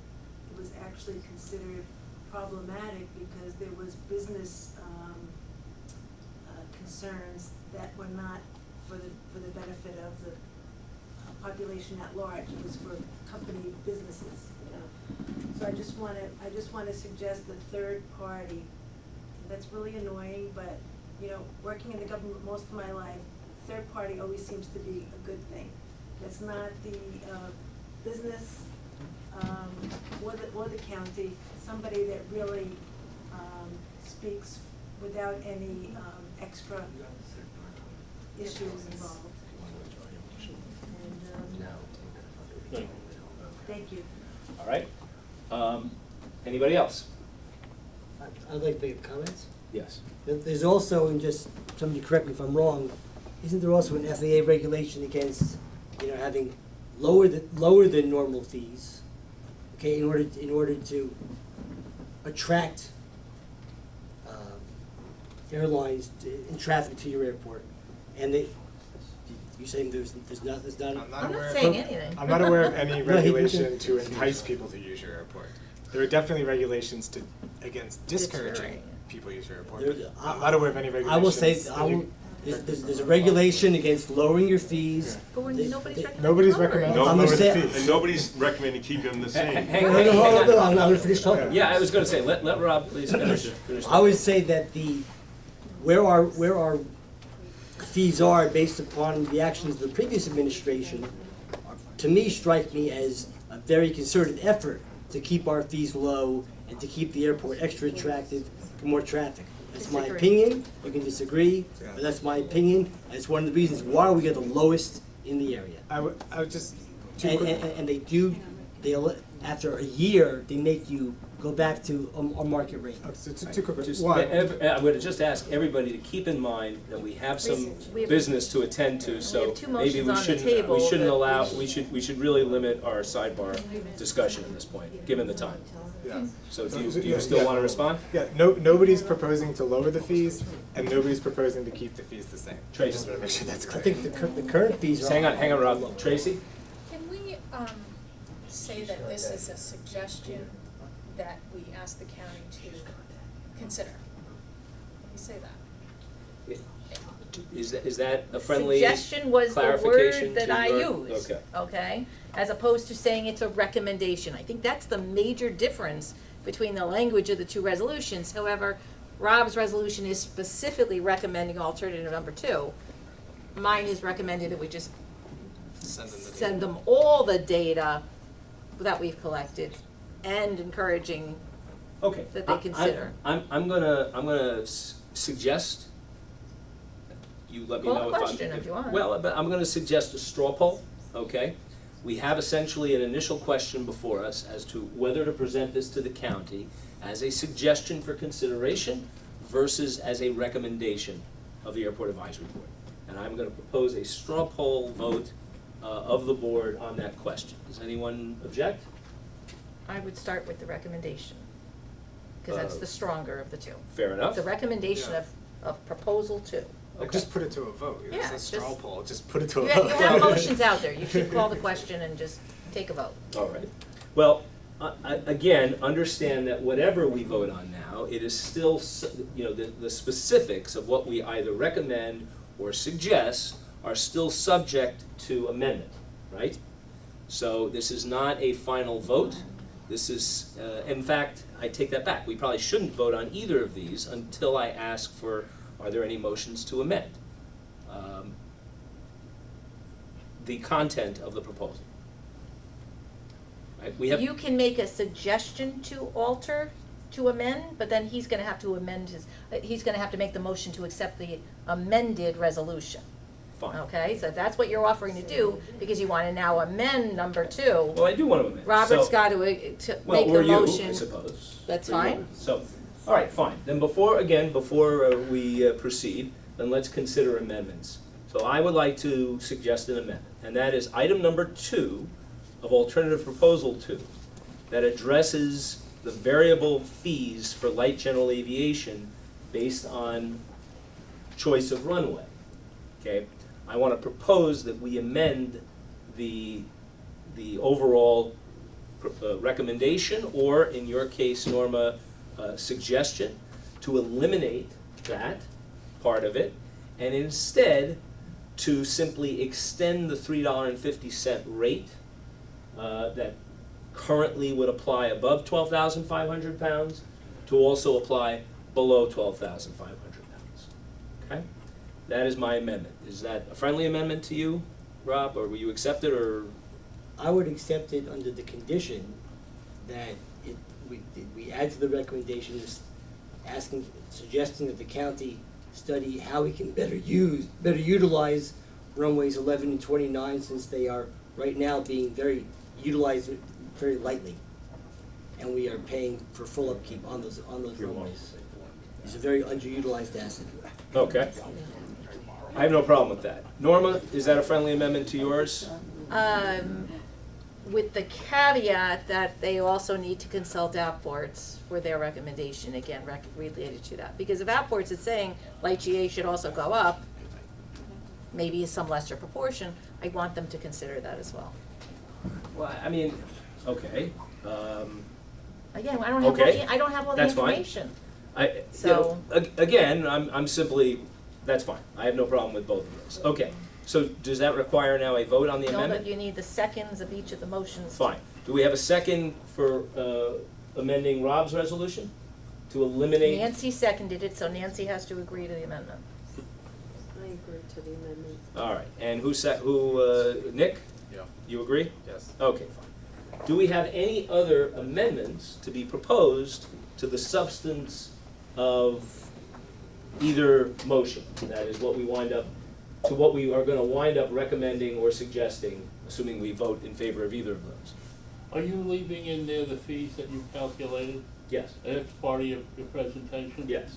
I would vote against it. I want Okay, some then professional, we're- I value what you did, believe me. I think you did a heck of a good job. I want Peter to give us what he thinks it should be.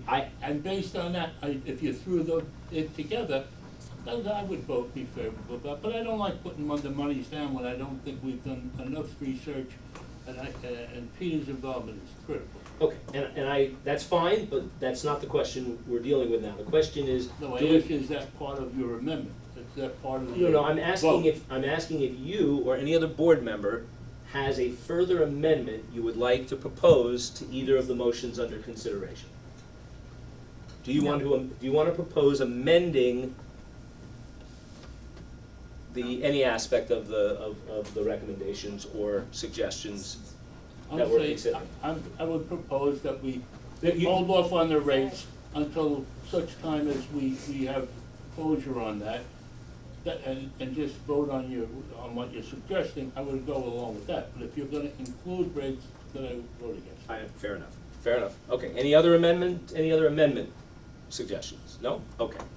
So then I think we're under parliamentary rules, we should now come to a vote, yes? Call the question. Okay. So we're going to vote first on Rob's resolution to forward alternative proposal number 2, minus the light general aviation item, and instead suggesting an extension of the $3.50 base rate to light general aviation. We're going to vote on presenting that to the county as a recommendation, along with all of the supporting data, and with the recommendation that the county study how to better utilize the secondary, the shorter runway at the airport. Is that a fair reading? Yes. Okay. So, the motion has been made, it has been seconded. We'll call it to a vote. All in favor? Aye. All opposed? Okay, so the motion does not carry.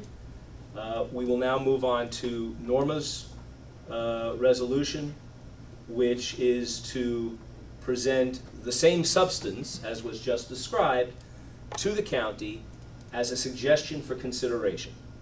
Is that, with the proviso that we also suggest that the county consult with Avports. Yes, in all regards, particularly related to the light GA. Particularly relating to the fee that would be applied to the light Yeah, your GA. amendment, Yes, I was correct. not agreeing with unless that extra caveat was in there. Fine. So just so I'm clear, we're sending them the data and this proposal, or we're just sending them the All data? of them, All of them. without a recommendation. Without a, just as a, We're just As a saying suggestion that for the Airport consideration. Advisory Board has done the research, here you go. Okay? It's good research. It is, it's great research, and, you know, and we can even, again, not to make the amendment of the motion, but we can make a recommendation that it's time to raise the fees.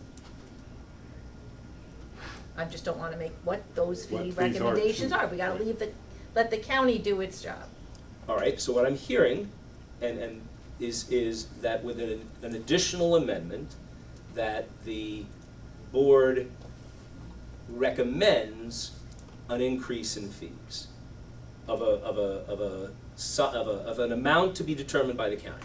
Perfect. That's fine. Okay? Yep. I agree. We have a second. No, Okay. no, Nick has to second. Sorry. I'll figure it out eventually. Okay, so we're gonna call this question, all those in favor? Can I make a comment before you vote? Sorry? Do I have the ability to make a comment? You can ask for Yes, discussion. absolutely. I just feel that particular recommendation is just not doing our job. He's just punting. That's what I feel. Okay. Do we have any other comments? All right. Let's vote. All those in favor? All those opposed? Okay, the motion carries. And I'm going to close that item. I am going to propose that we suspend the remaining agenda items. Does anyone object? No. And I'm going to propose closure, adjournment of the meeting. So moved. Do I have a motion? Second. So moved. Any opposed? By acclamation. Thank you very much.